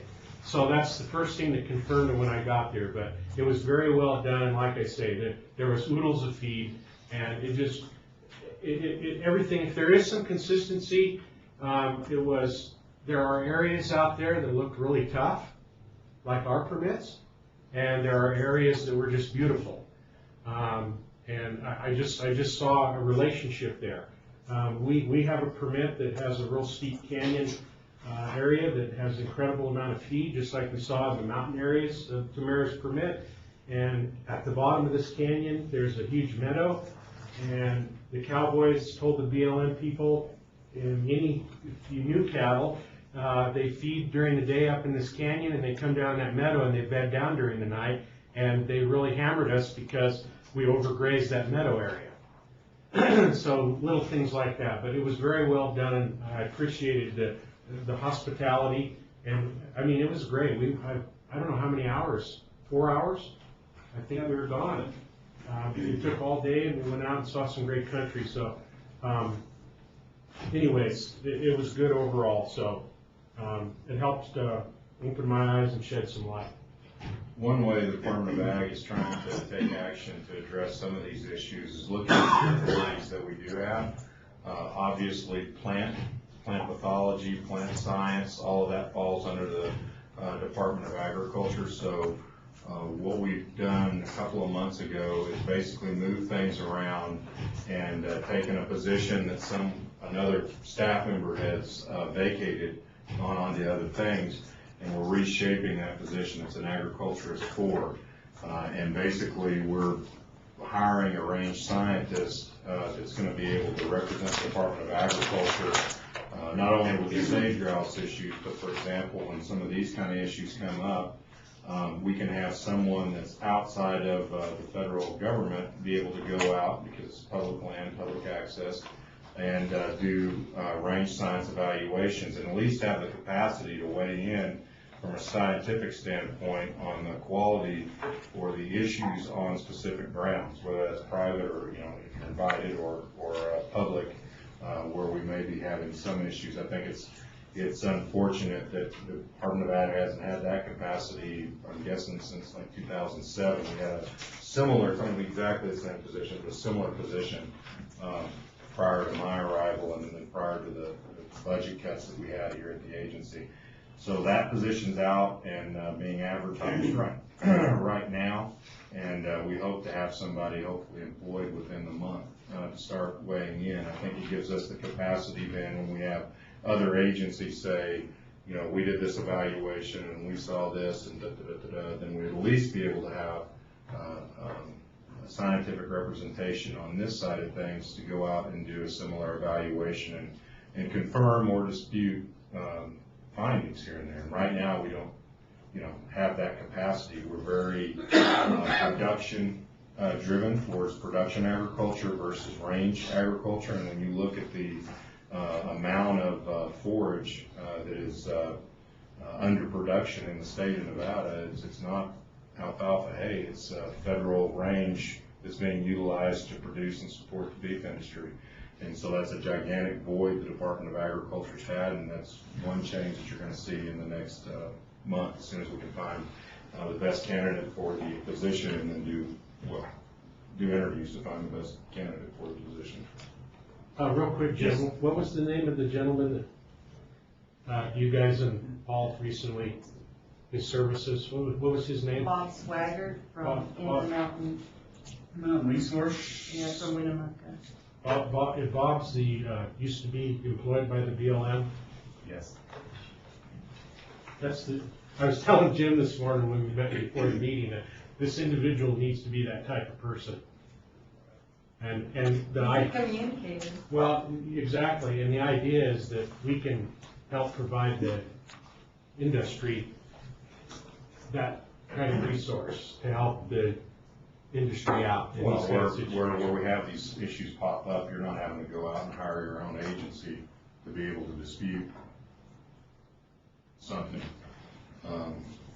So anyway, so that's one thing that we're doing. I want to make the board aware that we are moving on a lease of a Carson office with the upcoming legislative session. This last legislative session, the majority of my time in those 4 months is spent in Carson City, and I camped out at the IT facilities because they had an opening office, and we don't have as many open offices in state agency anymore.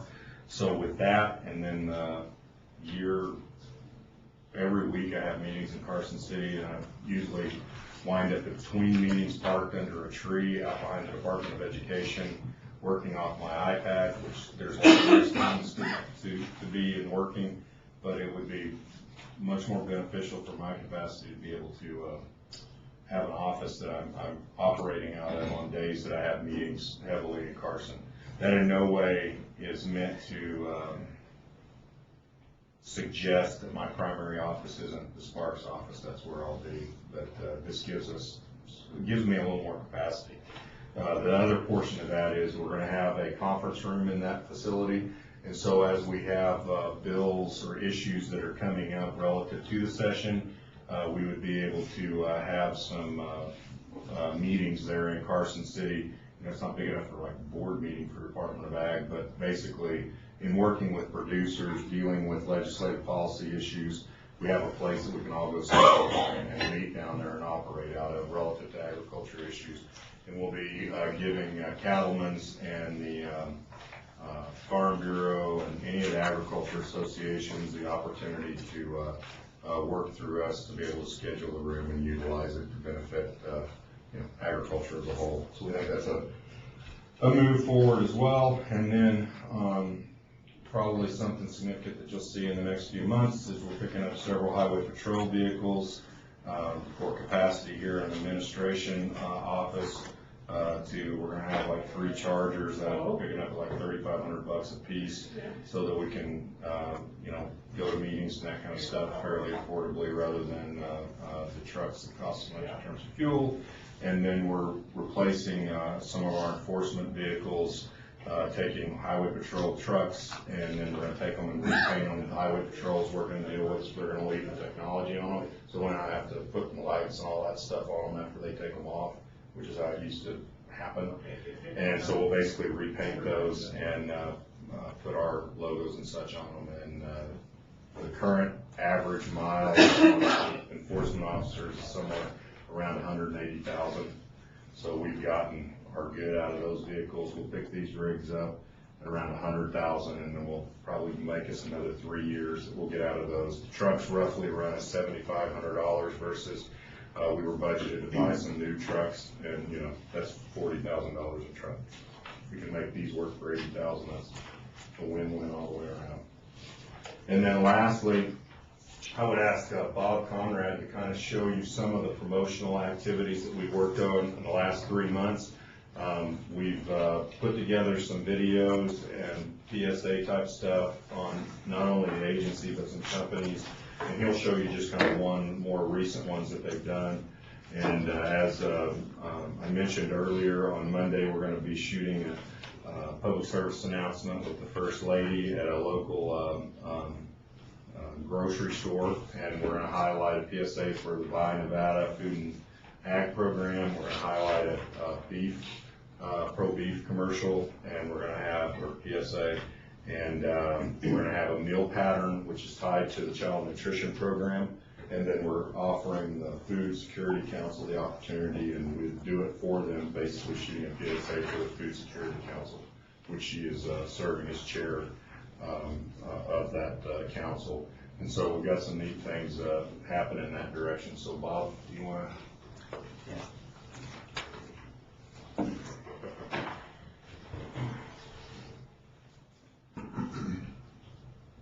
Thank you, Jim. Can you hear me in Elko?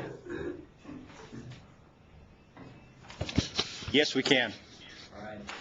All right. Just briefly, Jim mentioned a lot of the initiatives or efforts we've been undertaking as far as our communications efforts. I would like to add that we have, within the last probably 4 months or so, 3 brand new e-newsletters that you can all subscribe to. One is primarily focused on the department activities. It's our Nevada Department of Agriculture e-newsletter. We have an e-newsletter for the Buy Nevada program, and we also have one on our nursery program that our plant industry is working on. A couple other things that we're doing with Buy Nevada is we're trying to actually connect our food and ag businesses in the state with retail outlets. One of the efforts we've been working on is Nevada State Parks has expressed interest in increasing the amount of Nevada products in retail outlets. So what we're trying to do is encourage our Buy Nevada members to contact Nevada State Parks and to get applicable products into these retail stores. So we're looking at probably in the fall or very near future to you might be seeing at Valley of Fire State Park and some of the other parks that actually have stores, Nevada products in there. So we're pretty excited about that. And we have about 8 different businesses that have signed up to do that through Nevada State Parks. Jim mentioned we have cooperative advertising in Progressive Rancher magazine as well as Edible Reno Tahoe to help promote food and ag in the state. In August, we're doing a media tour of Northern Nevada food and ag businesses. So we're bringing in national reporters, travel writers, things like that, and we're going to tour around different food and ag businesses here in Reno, Fallon, Gardnerville areas to basically try to increase exposure and hopefully encourage some tourism opportunities for ag businesses here in Northern Nevada. And I hope maybe next year we'll be able to expand that to the south and other parts of the state, Elko area, things like that. And as Jim mentioned, we do have a number of video commercial shoots we're doing. We've applied for approximately $70,000 worth of grant funding for 2 different sources to help promote the beef industry in Nevada, as well as specialty crop grant and specialty crop producers in the state. So hopefully within the year we'll be doing an increase. You'll start seeing actual commercials on TV promoting the businesses. And with that, I'd like to just highlight one video that we just published this morning. It's on our gas pump inspection program. Our Division of Consumer Equitability is kind of a quiet but very important division to the department, as well as a critical role in the state of ensuring that consumers are getting a fair value, not only at gas pumps, but also, when you go to a store, if the shelf tag says the item's $2.99, are you actually being charged $2.99 when you go through the checkout stand? So that's what the division does, or one of the few things they do. And here's one on our gas pump inspection program. Might take a second to load up.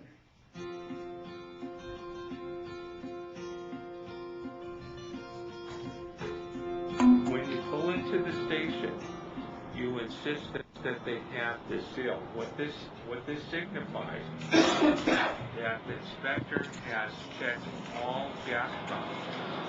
And what we're going to be doing is that we're going to be measuring the standard against the meter. It's not the meter against the standard. The meters never date themselves, and that's why we do it once a year, because even though they look all the same, unless you measure it against a known standard, you're going to never know which one is pumping correct and what is potentially needs correction. So that's why we come out here. There's twofold purpose of this. First is to document the level that was observed at the time of inspection. But many of the service station owners request it because they want to know where their station is. Because if we have too many on the plus side, well, then of course they're losing money. So that's where the value is. It gives them a snapshot through my documentation where their station is. So just as much as we don't want them to be under, we don't want them over.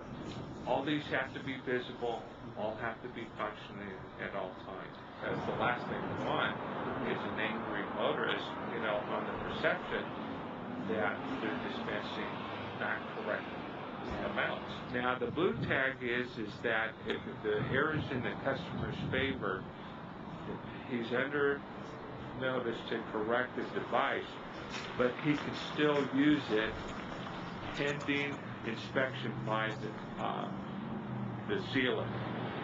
Now on the red tag, what it is that the error is against the customer. So if it's a measuring device or a weighing device, they can't use it until it is repaired by a registered repairman. And once again, we have to be notified that they have performed that test on it, or that they have repaired it. We perform our test and then put it back into service. This is how people are introduced to what we do. It's a way that they see that we work quietly behind the scene. We prevent unfair business practices, fair value. So that's how people get to know us. And then also too, it's just general contact. When I'm out here in the aisles, there's not a day that doesn't go by and someone says, I never seen this before. Are they milk cans? Are they stills? And it's a great way to be, the goodwill person and then introduce them to who I am and what we do.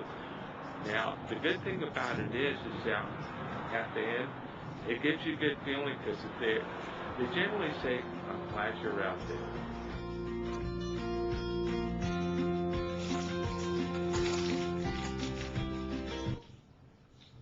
So the reason for this particular video is we get a lot of requests from the news media, particularly in the Las Vegas area.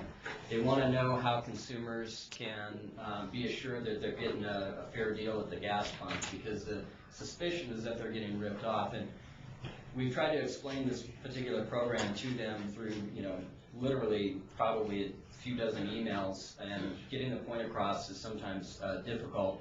But the way the system works in terms of the checks and balances of this program, it is pretty much equally favors and disfavors the consumer and the proprietor. So it's not an easily rigged system, I'll just put it that way. Dave can correct me if I'm wrong, but that's basically the reason for this particular video, is we wanted to inform the public that this is what the state of Nevada does to ensure that these devices are pumping accurately. And with that, if there's any questions, I'd be happy to answer them. Yes, sir. How often are the inspections done? I believe the gas pump inspections are at least once a year. Once a year. And if you go, when you go pump gas next time, you should be able to see a seal from the Nevada Department of Agriculture that will say when it was last inspected. Jim's name is on it. Hopefully his phone number too, so you can. So when it fails, you have to call it. The Ag Department has enough inspectors to cover the large number of pumps? I'll answer that question. The answer is we're up to about 80. Last year we did about 80%. This year, right now, we're up to about 74%. I'll be prepared to brief those stats earlier, or in a few minutes. In addition to that, about 2.5 years ago, the interpretation of inspecting once a year rolled out to a 2-year window with a rolling year. We've ratcheted that down to 1 solid year, and we start the clock when it's a new FY. So on a new fiscal year is when we, in other words, it's a true 1-year period. So that's been a change over the last 2 to 2.5 years, but we're getting there. Thank you. Any other questions? Any feedback? Anything we could be doing to improve what we're trying to communicate about the department? I like it. I think it's a good idea. Thank you, sir. All right. Thank you very much.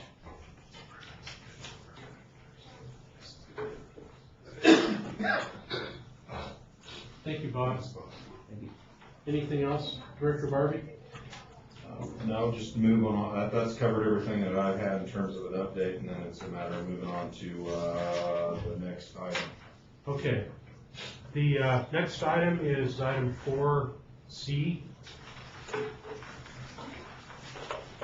The item is discussion and possible direction to staff regarding current issues pertaining to the Wild Horse and Burro Act and situations encompassing the current management of the Wild Horse and Burro Act by the BLM and U.S. Forest Service. The current lawsuit filed by the Nevada Association of County Officials and the Nevada Farm Bureau, and again, this is for possible action. Due to several requests by board members, myself being one of them, we asked this item to be put on the agenda. This item has also been addressed with the Department of Wildlife, the Conservation Commission, and the Sagebrush Ecosystem. At this time, the Sagebrush Ecosystem has officially sent a letter, as well as the Conservation Commission, and there's a little bit of a snafu with the Department of Wildlife. They've already addressed it, and it ended up as a tie, and they're going to readdress it at a later date. And this is basically in earlier discussions, everybody, this is the item that's kind of key right here today. And as much as of an ugly process as it is, for all of you that are wondering what the Department of Agriculture is doing, this item, if it's voted on today, will be an item that will be testing, if I may say, the political waters out there. So I'm going to go ahead and open it up for discussion. JJ Gokachia is on in Elko for the Sagebrush Ecosystem, and we have our gentleman from NACO here. If we go ahead and have you stand up, sir, and give a brief presentation. Jeff Fontaine. Mind if I just slide over Absolutely. here? Okay, make it a lot easier. Do you want to have JJ go first? Do you want me to kick it off, or? It doesn't matter. JJ, you want to go? Okay, Jeff? You said you. Me, Yeah. Okay. Well, for the record, my name is Jeff Fontaine. I'm the Executive Director of the Nevada Association of Counties. And NACO has been concerned about the overpopulation of wild horses for a number of years, and I think the reasons that they're concerned should be hopefully obvious to everyone, and that is that it really affects counties in a lot of ways. It's, you all know, a serious environmental issue. affects the ecology of the rangelands, creates both direct and indirect economic impacts for counties and for the constituents of our members. And it also requires certain services by county governments associated with addressing the health and safety impacts created by the overpopulation of wild horses. And lastly, we believe that this situation has negatively impacted county revenues. So we've been following this issue for a long time. Beginning in about 2012, we reached out to the Bureau of Land Management, Department of Interior, to try to see if we could find some resolution to this problem. And in fact, we sent a letter to then Secretary of the Interior Salazar back in September 2012, outlining all these issues in the letter, asking for some opportunity to get together and talk about those. We didn't receive a response. We sent a second letter in January of 2013, still no response.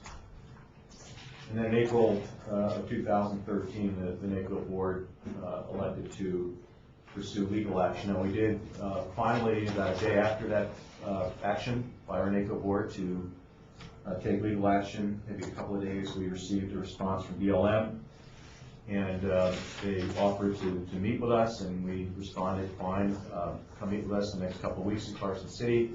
We had to sit down and talk about these things, and we never had a follow-up response. And so NACO has hired Mark Pollitt, who's an attorney out of Boise, Idaho, to represent the association in this lawsuit, and has reached out to a number of groups and individuals, both for support in terms of funding, as well as to see if any of those parties or individuals would be interested in participating in the lawsuit, either as a co-plaintiff, as an intervener, or perhaps eventually filing an amicus brief, or getting involved at some point. Now, I will say that one of the conditions that the NACO board had in approving to move forward with the lawsuit is that it would not impact NACO financially. We were not going to pay for this lawsuit. And I'm happy to say, at least at this point in time, it appears that we have received commitments, or enough commitments, or pretty close to enough commitments, to basically fund this endeavor. We have a flat fee legal arrangement with Mr. Pollitt. We're also mentioning we have at least a couple of grazing boards that have contributed to this, as well as individual counties, individual ranchers, wildlife groups, and the like. And so, where we are today. The complaint, as it stands, is a co-complaint between NACO and the Nevada Farm Bureau Federation. It was filed in federal district court on December 30th. It was served, and it names the Department of Interior, BLM, and individuals in leadership in both those agencies as individuals. And you have, I believe, in your packet a brief sheet regarding the specifics in terms of the lawsuit and what NACO is asking. That's under section 4. It's a one-page or two-page back-to-back sheet that just gives you some highlights. But basically, what we're asking the court to do is to issue an injunction or writ of mandamus requiring the DOI to immediately comply with all provisions of the Wild Horse and Burro Act. And that's basically the heart of this issue. Is we believe that the BLM is not complying with the act. We specifically asked for the court to require immediate conduct of gatherings of all excess animals on public lands, both inside and outside, establish HMAs, to do population counts, and do those not less frequently than every 2 months, cease the long-term warehousing of animals, and instead promptly and without delay proceed to auction, sell, and otherwise properly dispose of such animals in accordance with the act. Adhere to multiple use principles and carry out the responsibilities of the act, and Lastly, the ceasing to water rights owned by third parties, which in some cases they're being prevented from accessing those water rights. So that's sort of the highlight. Where we are today is we have not received a response from the federal government. We understand they are working on a response. I guess technically they had 30 days to provide a response. They have chosen not to push that issue, at least for now, recognizing that the courts are almost in every instance are going to give the federal government more time to respond. The federal government, it's just not going to respond within 30 days. But this thing has been going on for some time.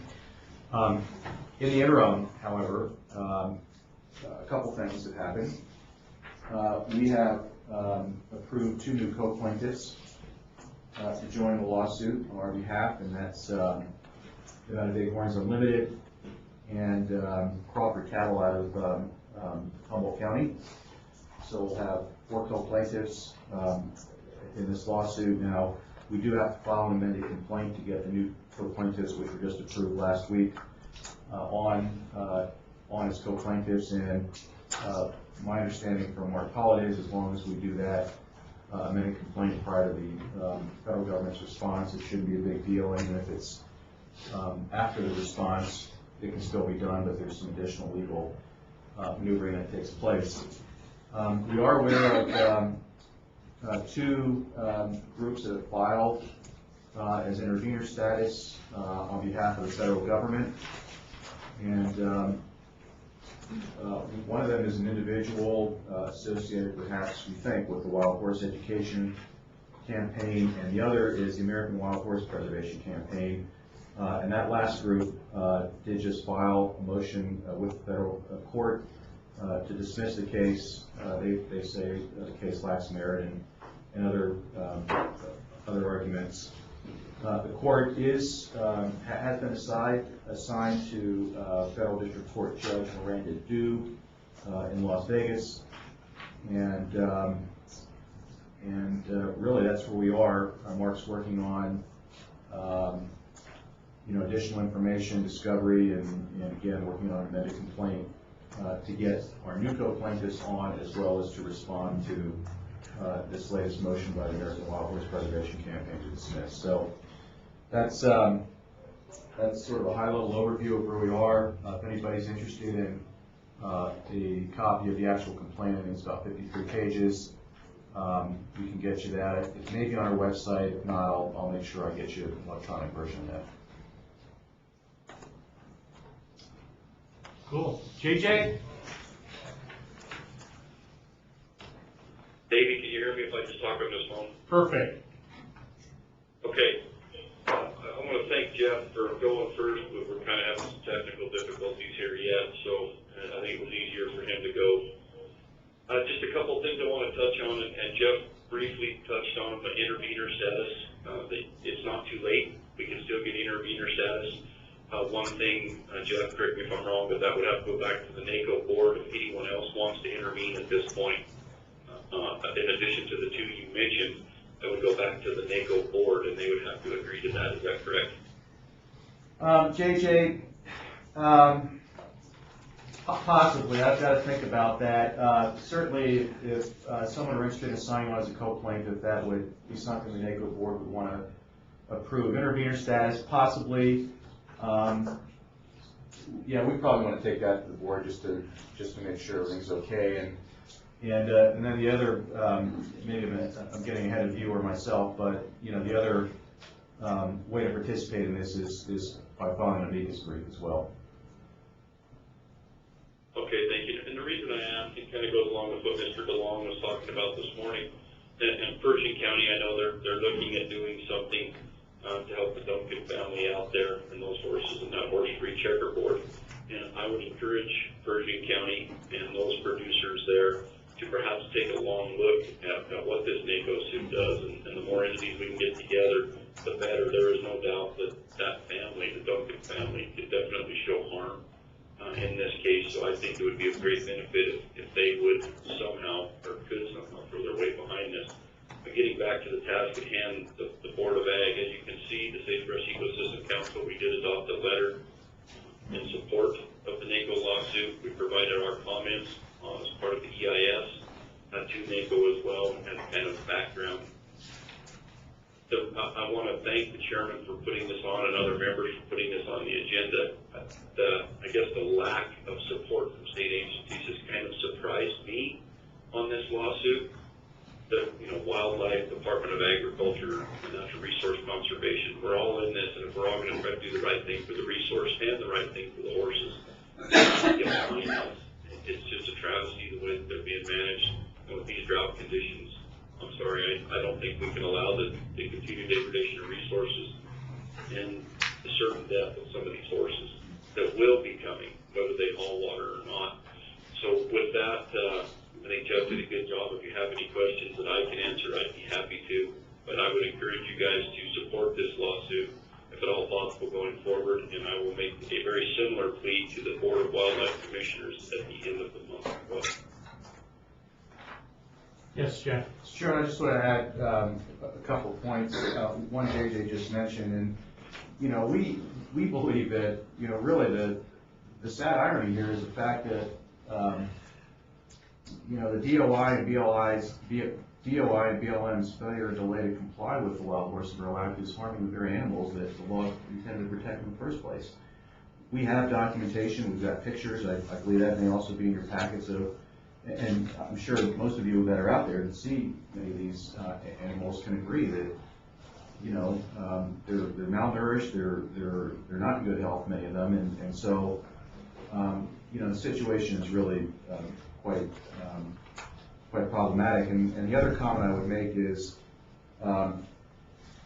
having as broad a coalition of groups and individuals support this lawsuit as possible is going to be very helpful.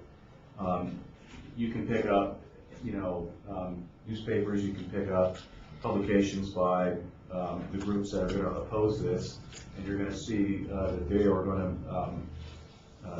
going to frame this as cows versus horses. And so having wildlife interests, having other broader interests involved in this complaint is going to be very helpful. Having private interests involved, as JJ mentioned, is also very helpful. We are an association that represents county governments. Farm Bureau Federation is also an association that represents their constituents. There has been some concern about whether or not NACO and the Farm Bureau Federation will have standing in this case. Mark Pollitt is, confident that we do, but you never know what a federal court judge is going to do, in determining whether or not we have standing. So, bringing on Crawford cattle, we think is going to help that cause because they are directly affected. They can show impacts and damages, and so to that extent, others who have documentation of damages can show what's happening out there will also add to support for this lawsuit. Thank you very much, Jeff. But again, the key purpose to put this on was to go ahead and do a similar letter that the Sagebrush Eco Council put together. I think there's probably more of you in here that may. I have an interest to take a little farther, but here's the problem. We have to figure out how far we can go, the Department of Ag. And just to be frank right now, there's some concern about what kind of backing we have. And when I said we're going to test the political waters, with this letter we're going to find out. And I think that's why right now that's the main thing, is to just get a letter out there, find out where we stand. Because if we don't have the backing in Carson, we're basically useless at this point. So that's the main concern. Yeah, Charlie? I guess I have one question, and it's really a big concern about the VA, problem we have. But what we're talking about here is they're just mismanaging. They don't have the proper people in there to manage Nevada's natural resources. And why couldn't we, as an agency, come up and make that statement? We've got a lot of copies of pictures and things to prove that point. And we also have, like I was talking to you about this Truckee Carson Leasing Authority, within a 2-mile range of my farm, there were 10 farms taken out of production. The water rights were purchased by the U.S. Fish and Wildlife Service while we were being investigated. I've got pictures of those farms, what they look like before and after. It's a problem with the federal government mismanaging our natural resources. And why couldn't we come out with a blanket statement, not necessarily supporting Bundy or anybody else, but that's a known fact. Well, Charlie, why would you want to do a blanketed statement when this lawsuit is very specific to an issue that is mismanaging the public lands? I don't know. That's a good point. I just think we're not backing up from the total issue. You got to look at the broad concept. I own and lease U.S. Post Office buildings to the federal government. They mismanage that property compared to like FedEx and UPS, privately owned companies. They don't know the federal government is a very poor manager of our resources. And your resources, when we send our tax dollars in, and I hope everybody would agree with that, they just are inept. You can see it with the VA. Now, am I way off the page on this, or what I'm trying to do is have everybody focus on the real problem. It's not Bundy, I mean, what caused that problem? What caused the problem, you know, like the shovel brigade? What caused the problem for Wayne Hayes and everything else? Charlie, nobody here is going to argue any of that. But this is very specific because you have their own rules that they're not even following. Right. And for us to come out with a blanket statement, we're just doing what everybody else is doing. So this is very specific, and I think we should support it and see what happens in the weeks ahead and consider some of the other avenues that we have to go. Paul? Paul, no, for the record. I agree with what Charlie's saying. There is a big thing out there, but it has to start somewhere to make a stand. And I think we need to support this as a start to make people realize how mismanaged some of these entities are. And once you can prove it in one instance, then it makes it a whole lot easier to look at the whole picture. So I think we should support it. Jeff? Mr. Chairman? Yes, Boyd. Hang on, Jeff. Go ahead, Boyd.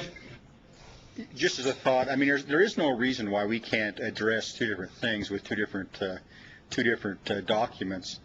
This is, as the chairman has been saying, is a very specific situation, and we can weigh in on it to specifically find some sort of resolution to our overall problem. A more general letter to, you know, and I hear Charlie talking about not only mismanagement of lands, but, you know, there's a certain amount of intimidation involved with the fact that those water rights were bought during the time that you were being investigated. So those types of similarities of intimidation that goes along with that mismanagement tends to be kind of a central theme. And we can bring that up in a separate document, but I think something very specific like this that has a chance of giving us some resolution, where the more general statement just gets thrown in a file someplace. If we have a very specific, in addition to that, we have a very specific statement about this lawsuit and supporting it, then I think we're actually working towards some sort of resolution. And if we get a resolution there, then maybe it will be a stair step to going into something even larger, you know, in management of state lands, or I mean federal lands within the states. So I think there's no exclusionary reason why we can't do both. Thank you. Thank you, Boyd. Jeff? Thank you, Mr. Chairman. So, and I appreciate those comments because it kind of helps me explain what I'm going to say next. With regard to the overall issue of public lands, I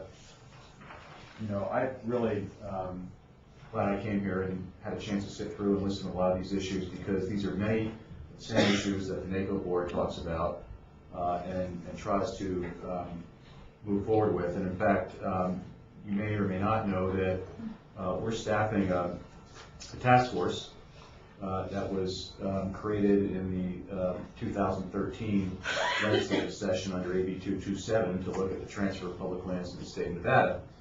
And that report is, the draft report will be out tomorrow and will be presented to the Legislature's Public Lands Committee on June 12th in Elko. And, many of these issues have been considered, have been debated, have been talked about, and, I think it might be helpful perhaps, I don't want to tell you what to do with your agenda, but at some point come back and maybe give you an update on where we are with that. But, so those are more of the global issues. The issue about federal agency enforcement of laws, perhaps outside of their scope and course of duty. These are all things that NACO has discussed. In many cases, we've written letters and taken action on. But getting back to this very specific lawsuit, I want to be careful about what I say because we are in litigation. But I'm going to say this: there's no question BLM knows they have a big problem on their hands. I don't think this is necessarily as much an issue of mismanagement as it is an issue of political gridlock. What's happening here is BLM can't move in any direction because of the polarization of this issue, and the polarization of this issue has to do with those people who believe that wild horses should roam free, without any encumbrances, and don't believe that the AMLs are the correct numbers or the counts are right, or that they should be curtailed because there are too many cattle out grazing on public lands. Many of these groups don't even have an understanding of what happens here in Nevada because they're groups that are outside the state. But they are very political. They have social media. They have a lot of ways to influence public opinion. And the public opinion outside of this state is a lot different than the public opinion inside the state for people who actually experience what's happening. And so this is as much, an issue of politics and public opinion as it is a legal issue. What we're trying to do here is to get to the heart of the legal issue. So, again, I want to get back to the point. We know BLM has a problem. They do everything they possibly can to try to figure out how to get out of this box. They can't. We think that this is a way to help BLM get out of that box. Yeah, Jim. Just a side comment supporting what Jeff's saying, and I'm guessing that JJ and Boyd would be in the same place. I mean, the meetings that I attend on the sagebrush ecosystem and where you're around BLM folks, this conversation is held at some level. I mean, I think BLM looks at it as an opportunity to settle the issue once and for all and to give them some capacity to move one direction or another, to clearly have the debate over in some way. And so, that's what I see. I agree. Mr. Chairman, if I may. Yes, JJ. Yeah, you're exactly right. And Jeff and Jim were both at a meeting where we had Mr. Shepard and Mr. Morales from the BLM at the council. And, they wouldn't come out and say they were receptive, but we did manage to get them to say on the record was that if we could get the appropriations language removed that is actually causing the bottleneck, that they are okay with living by the Wild Horse and Burro Act, but the reason that they haven't is a direction has came from above that even when they have authority to eliminate the backlog of stored horses, they are told not to from higher up in the Department of Interior. And we actually have that on the record. So I think a case like this is exactly what we need to start moving in the right direction to draw attention to what is truly going on. And then JJ, just like the USDA inspectors, there's an issue with the funding as well. That's exactly it. And even when we have the funding available and the rider is taken off that they can use the funding for the marketing or disposal through sale, unconditional sale of these excess horses, they are told to not do it from farther up in the Department of Interior. And that is a direct violation of the law and of the Wild Horse and Burro Act. Okay, thank you. Yeah, go ahead. I guess I'm sitting here trying to figure out, I'm all for supporting this, I'm just trying to figure out, as a board, what our role would be. Would it be a letter to the BLM in support of them enforcing the laws that are taking place, or are we trying to write a letter and saying that the board is supporting the lawsuit that's taking place, or, I mean, what exactly, and I guess legally, what is our role and what should we be doing, I guess is what. Well, I think if you read the letter from the Sagebrush Ecosystem, it would be similar to that. It would be to Mr. Fontaine and the NACO, supporting them in this. So the letter's to them? Yes. Supporting the lawsuit. And then the legal part. Thank you, Mr. Chairman. Dennis Belcourt from Deputy Attorney General. Probably the best place to start is with the statute that sets forth the board's duties, and that's NRS 561.105. It says the board shall report to the governor and the legislature on all matters which it deems relevant to the department, shall advise and make recommendations to the governor or the legislature relating to the policy of the state concerning livestock and agriculture, shall establish the policy of the department, and shall adopt regulations. Those are items that, so when using that as a framework or starting point, certainly a report to the governor or the legislature would be another option we'd have to concerning, since this is obviously about the management of livestock. It relates to agriculture and certainly relates to the department's role as well. So that's the board could take on a role under 561.105 of writing to the governor or the legislature.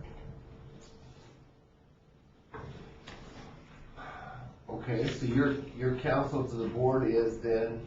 Well, that's your choice. I'm just telling you what your option is. If you should so choose, you could make a recommendation about this litigation to the governor or the legislature. I'm not saying that you can't do a letter to NACO either. It's not spelled out in here. You can also set policy of the department, which would be to, request the department to support the lawsuit. I think that the department has to. That would be a policy that you could set for the department. I guess my concern, would be, it seems like there's lawsuits going on all the time about different agriculture issues. And if they're brought before the board and we're supposed to jump on every lawsuit. There's a difference with this one. Okay. It's got the support of other entities. Okay? That's why we're doing it now. Sagebrush Ecosystem, Conservation Board, and hopefully NDOW at the end of the month with what JJ talked about. That's what makes this one different. We're trying to get enough entities together, Alan. And I'm not saying, and I support that, I'm not saying that, I just want to know exactly where, I don't want to set a precedence here that another one comes along and we've got to jump on that because we're protecting agriculture, because I'm all for protecting agriculture. I just want to know what our what our role is exactly. Thanks, Mr. Chairman. I would just suggest that, yeah, there are suits that are gonna come and go and be there and not be there, and that comes down to a decision of the board as a whole. They may be requested to put on the agenda, and the chairman may choose not to put them on the agenda. It may be requested to bring to the agenda, and they're brought to the agenda, and the board, in this case, may vote to not support the deal or the lawsuit. Based on what Dennis is suggesting, my recommendation to you as a board, as the director, would be to do a letter of support to NACO for the suit in, just very direct general terms, and then also do a letter identifying that the Board of Agriculture supports the NACO suit to the leadership of the legislature and to the governor's office. And I think that puts you in compliance with your statutory charge as a board. Oh, hang on, Boyd. I was just gonna say the exact same thing as Jim. Good, okay. No, I'm just kidding. Okay. Thank you, Paul. Yes, Jim Snyder. Yes, Jim Snyder. In addition to those, what about policy action? Do we? And I would refer to Dennis, but I don't think this specific item would allow you to set policy because of how we put it in the agenda. We'd have to come back with another agenda item. But that could be done. Correct. And I would think we should consider that. Okay. We'll have to have a further discussion. Setting policy sometimes comes back to rear its ugly head, but we can definitely discuss it. But an example I would say is your policy may be as simple as the Nevada Department of Agriculture recognizes and supports the Wild Burro and Horse Act. And because that's basically what the suit is. Simple. Go ahead, Ramona. I was gonna say I so move.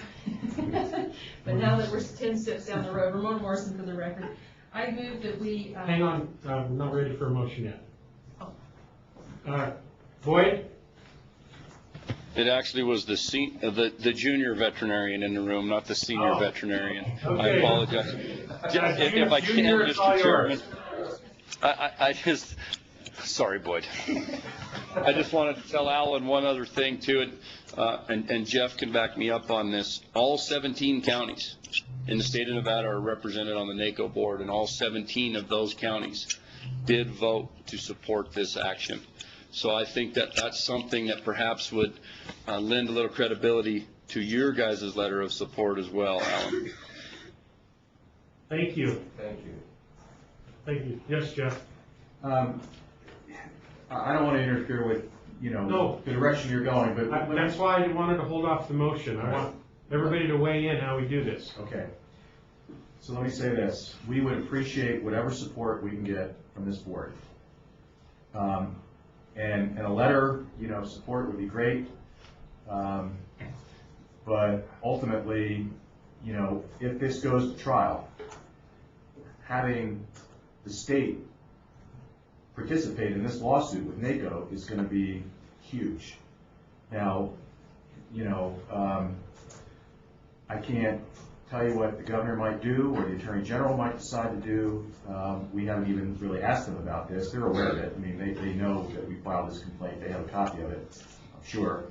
But we need as many partners, broad-based partners, to participate in this lawsuit with us as possible for the reasons I mentioned earlier. And so, I got you, Charlie. Thank you. The idea that, we would get perhaps a letter of support from you as well as a letter to the governor supporting this, we think would be very helpful, because ultimately it's the governor that's going to decide whether or not, the state wants to get involved in this. And Jeff, it's the feedback, after these letters go out, it's the feedback that comes out of this over the next couple of weeks that helps us determine the next move. Right. Because frankly, right now, we've been told to stay out of this. Okay? Sorry, who told us that? We've been told to stay out of this. Okay? Charlie? I think it's time to make a motion.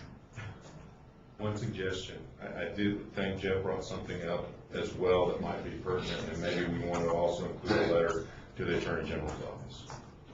So you'd have the leadership of the legislature, the governor's office, and NACO and the Attorney General's office. Just a thought, it's up to you guys. Could that be part of the motion? Yeah, all one. Okay, my motion would be to first check with our legal counsel. And I'd like us to prepare a letter to the Department of Interior and BLM to comply with the requirements of the Free Roaming Wild Horse and Burro Act of 1971 as amended. And basically, that's all, when we're in support of NACO's and the lawsuit that NACO and the Farm Bureau has.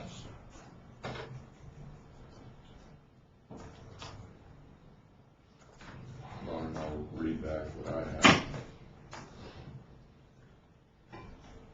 So before a second is made, I guess I need to understand, because I'm hearing from you, you would like the Board of Ag to be part of the lawsuit, or would you just like a letter? Or what? Well, I guess I'm not really sure what we're doing seriously. Alan, so before a second's made, I guess I just need to understand. The motion needs to support the NACO lawsuit, okay, similar to what's been done by Sagebrush Ecosystem. Support the NACO lawsuit, and a copy of the letter be sent to, directed directly to Mr. Fontaine, NACO, and similar letters to be sent to now the governor, the legislature, and the attorney general. And BLM and Department of Interior. I'll add that. Correct. So there's the motion. You still won't second it, Alan? I'm just kidding. No, you want me to second it? You said before you seconded it. I wanted the motion to be done right, is what Let me read it back, because I'm putting all of this, give me 1 second. I mean, not that Charlie's not doing it right, I just want to understand. Okay, so you would move that representing the Board of Agriculture, a letter be prepared to BLM, Department of Interior, the Governor's Office, the Attorney General, legislative leaders, addressed to NACO, asking BLM and the Department of Interior to comply with the Wild Horse and Burro Act, and stating that we support, we being the Board of Ag, the NACO lawsuit. Yes, except one thing, did you have in there, we verified that that's correct with our legal counsel? Yes. I didn't have it in there, but yeah. I'm sorry. Well, I would just ask if our legal counsel has an issue to hammer us now. I don't. Okay. Okay. I'll second it. Motion's been made and seconded. It was made by Mr. Frey, seconded by Mr. Perazzo. Any input, Ramona, or were you waiting to second it? Okay, thank you. You got everything? Any more questions or comments before we vote on it? All of those in favor of the motion that has been stated signify by saying aye. Aye. Those opposed, nay. Any abstentions? The motion carries. Okay, David. Mr. Chairman, as the chairman of the National Wild Horse and Burro Board for the BLM, I'm going to have to abstain.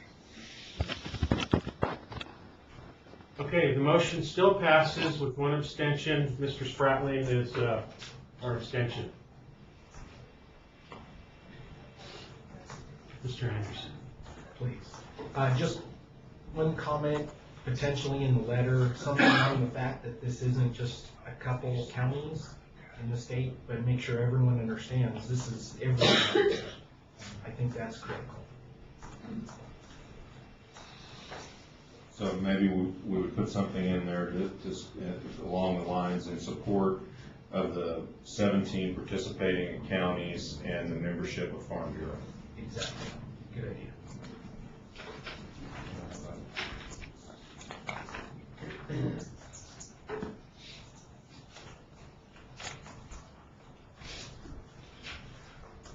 that all right with you, Charlie? You made the motion. Yes. And we'll use the has provided kind of the sagebrush ecosystem letter as a reference loosely to create this letter with the same ideologies based on the comments made during this topic discussion. Cool. Anything else? All right, go ahead, Ramona. I would add one more comment maybe in that letter, is I think one of the things that needs to be highlighted is that the wild horses are being watered with ranchers' vested water rights. You can phrase it better than that, but. And that was part of the comments made as well, previous to your comment. Mr. Chairman, and the lawsuit itself does address that. Yeah, it does.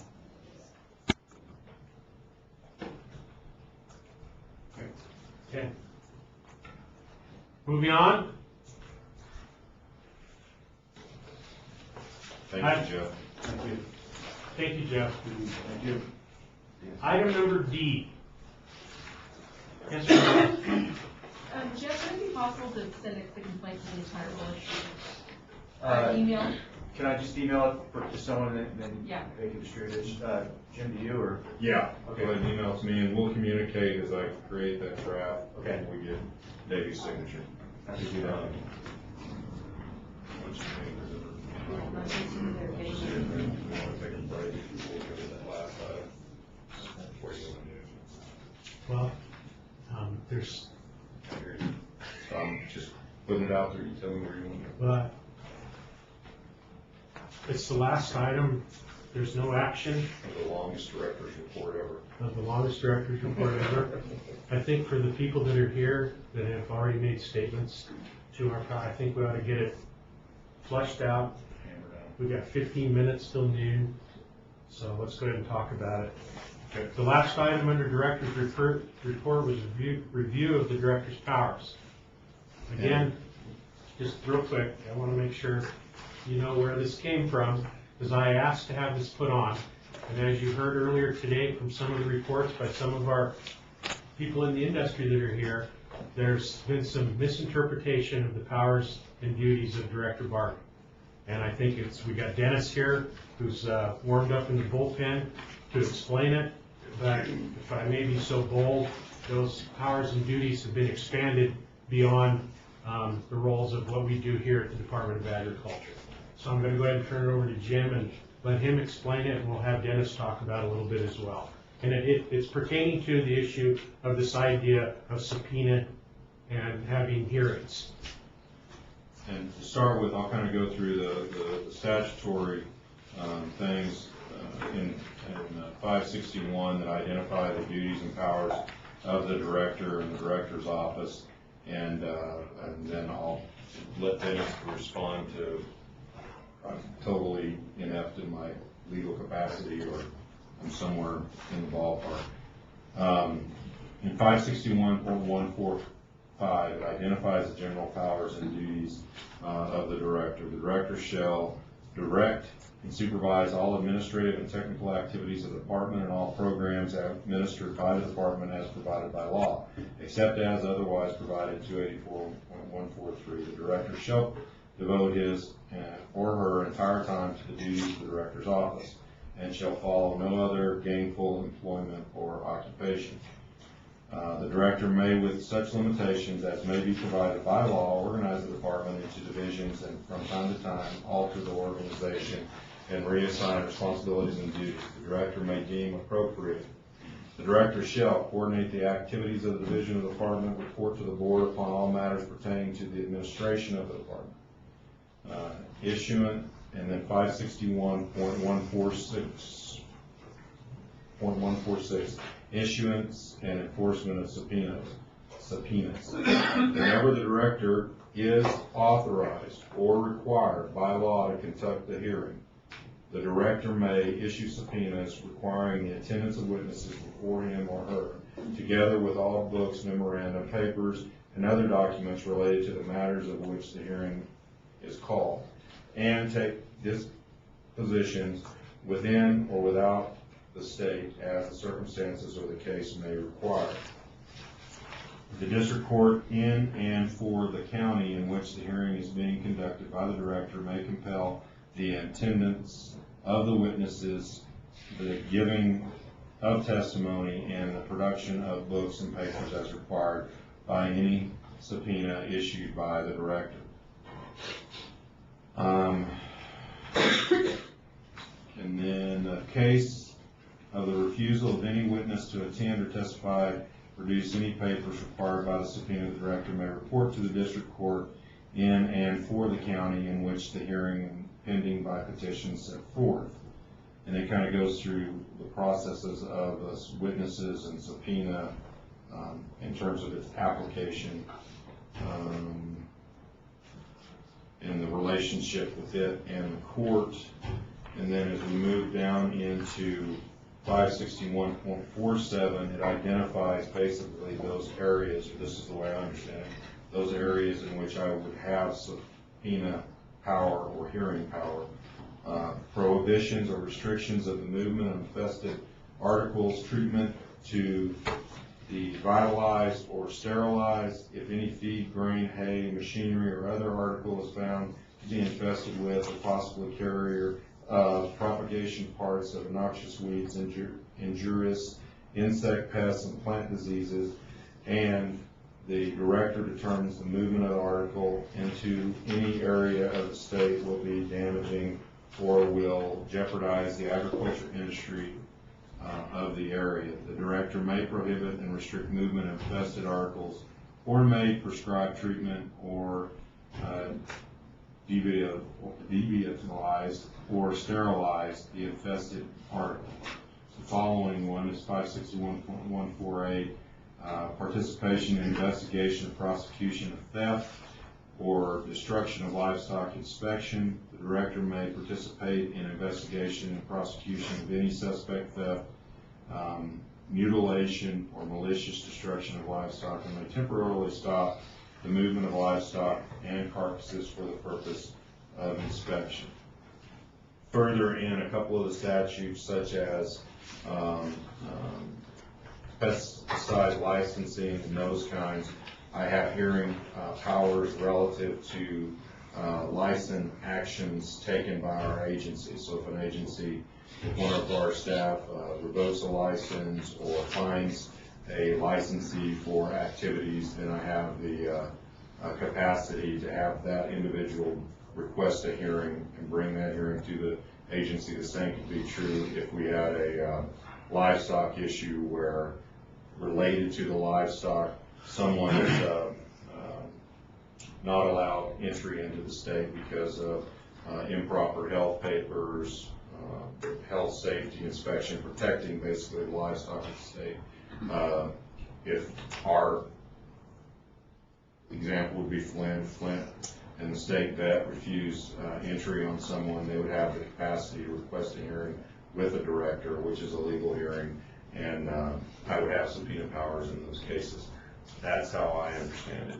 Relative to public land and public land issues, it's my understanding that it's outside the parameters of my powers or authorities. With that, I'll refer to the Attorney General's office for his opinion or thoughts. Thank you, Chair. Dennis Dahlkirk, Deputy Attorney General. To have the subpoena power, that's a fair statement. You have to find a substantive power that involves holding a hearing, and that would be either under the Title 51, within the ag titles, or under, by reference to another chapter in the Nevada Revised Statutes. Without that, the subpoena doesn't come into play. So, yeah, the subpoena authority depends on there being that's procedural authority. It depends on there being a substantive authority to do something, hold a hearing. But on something of such as pest control or weights and equitability, so that's correct. You have to specifically find something, a statute that gives you jurisdiction to act.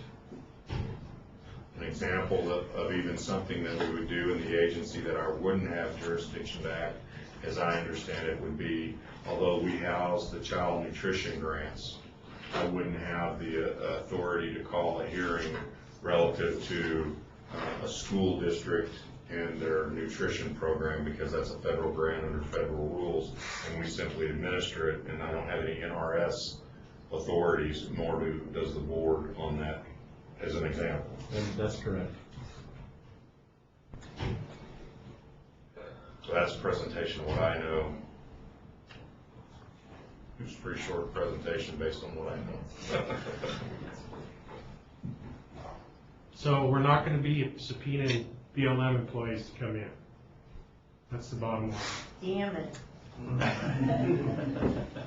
As much as I would pay to watch that show, like Dennis told me earlier, we would need to have grounds to fight the battle in court of even why we're subpoenaing them if we could. And we would probably lose that battle, so, anyways. I just know I've been at several public meetings with you folks, and I just wanted you to leave here today that anytime we're reading law, we have to read the entire law and all of those sections that correlate with that law, because there may be restrictions. So that was my point of bringing it up. Mr. Chairman, in December at the board meeting in Las Vegas, this board voted to do a resolution or something on checkerboard land.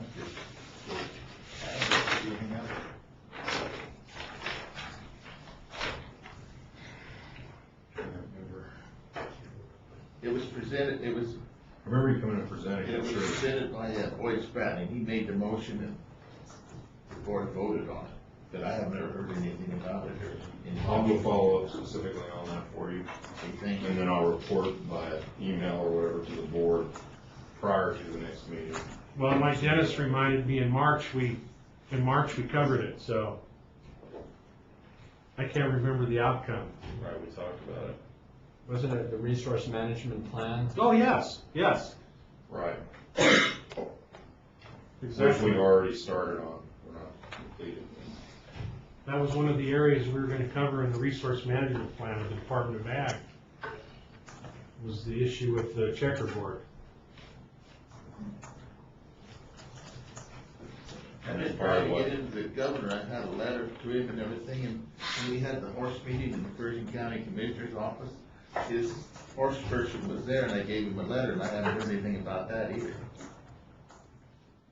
I can speak to, because you're talking about Corey Hunt, I think. Well, it was the lady that was the horse representative there. Oh, they came to the tour of Duncan's horses? Duncan's horses. Yes. And I've talked to her since the meeting, and you guys made I will say you made a significant impression on her, and she is pushing and working your issue in the governor's office. I can verify that, as I have been in meetings with her specifically on the issue. And then on the Pershing County meeting that you guys had in the governor's office, what you said in terms of Corey representing that it was past the date, that's what he represented to me as well. That it was at the time of the meeting, the comment period, or whatever the term would be, had already passed. It hadn't, and we shouldn't even had to go down there. I can ask him to see if I can get him to do a reply, a written reply, because that's what you said is what he represented to me. I talked to him the other day too. But this board, he's protesting RMPs. I mean, Winnemucca's too late, but the rest of us not. And they're devastating to the ranching industry. I mean, the multiple use. So I can add that into the board comments section later, and then you guys can address that specifically under that. That RMP in Winnemucca took 7 years to write, and it was that thick. And they give us 60 days to protest it. And Pershing County protested it, the Into Grazing Board protested it. The Pershing County rack deal protested it. But some individuals did too, but Humboldt County didn't. And neither did the governor. We need him to do that. You know, most ranchers I know have voted for him in most ranches I know of, unless he changes, they're not gonna vote for him again. Need to get that over to him. I mean, we all thought he was, cast me out, but now we're questioning our own. Anyway, thank you guys. I'll pass this on to staff for sure. I always will. Thank you guys for thank you. listening to me squawk. When it's time to ship the cattle, it's a good thing so far we don't have to wait for the government to act, if it ever comes to that. Yeah, they'll be too fat or we'll be out of feed. We have to wait that long. All right, if there's no more comments on this item, it's noon, we'll go ahead and take if lunch is here, you think we can get back here at 12:30 and finish this meeting up? Okay, all right. Elko will be back at 12:30. We're off the record. Okay, we're back on record with our board meeting. We're gonna go ahead to number 5, administration. This is an update to the board from Mr. Dale Hanson, fiscal administrator. Go ahead, Dale.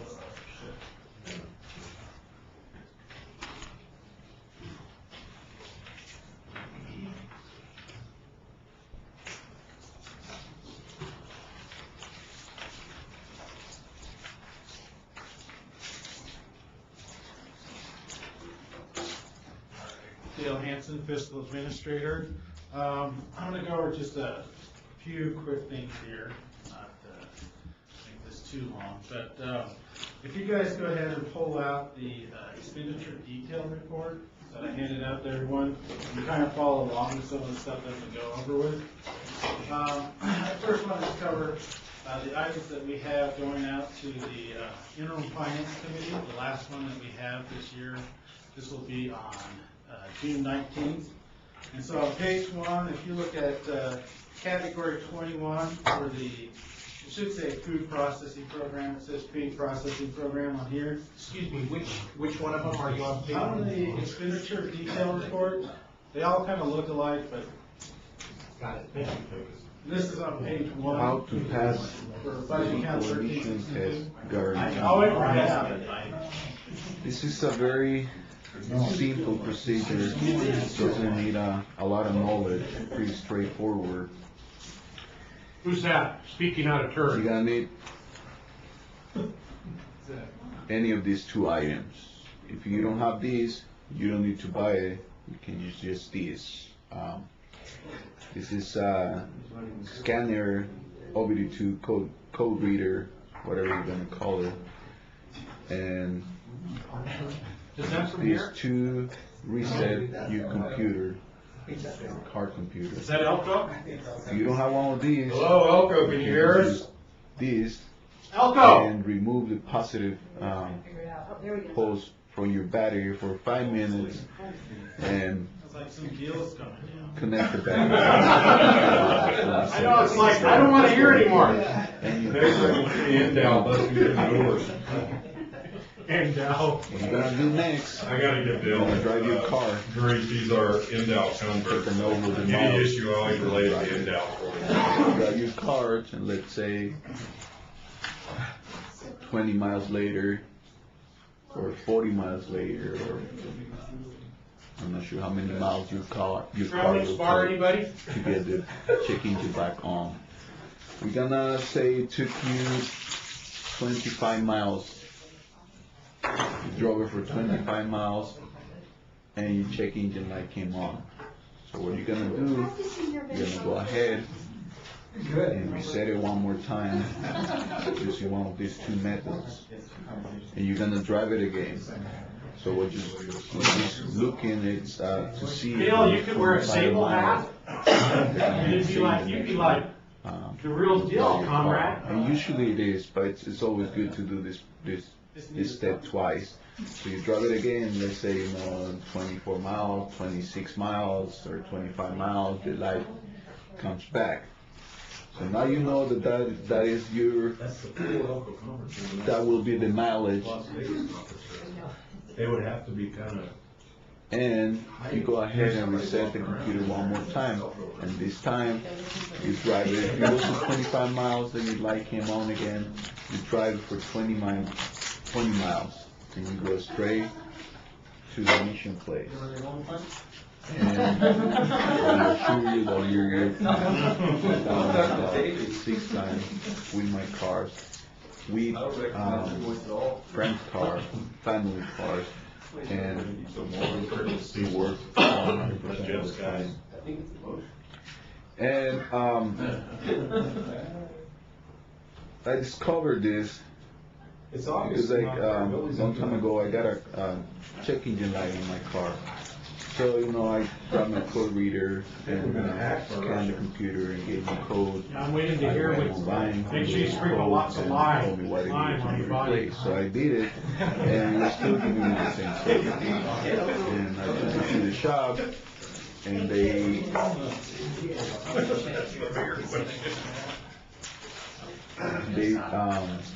they gave me an estimate, and they wanted to replace this exact part that I replaced. So I explained to the guys that I already did that, and the light's still coming back.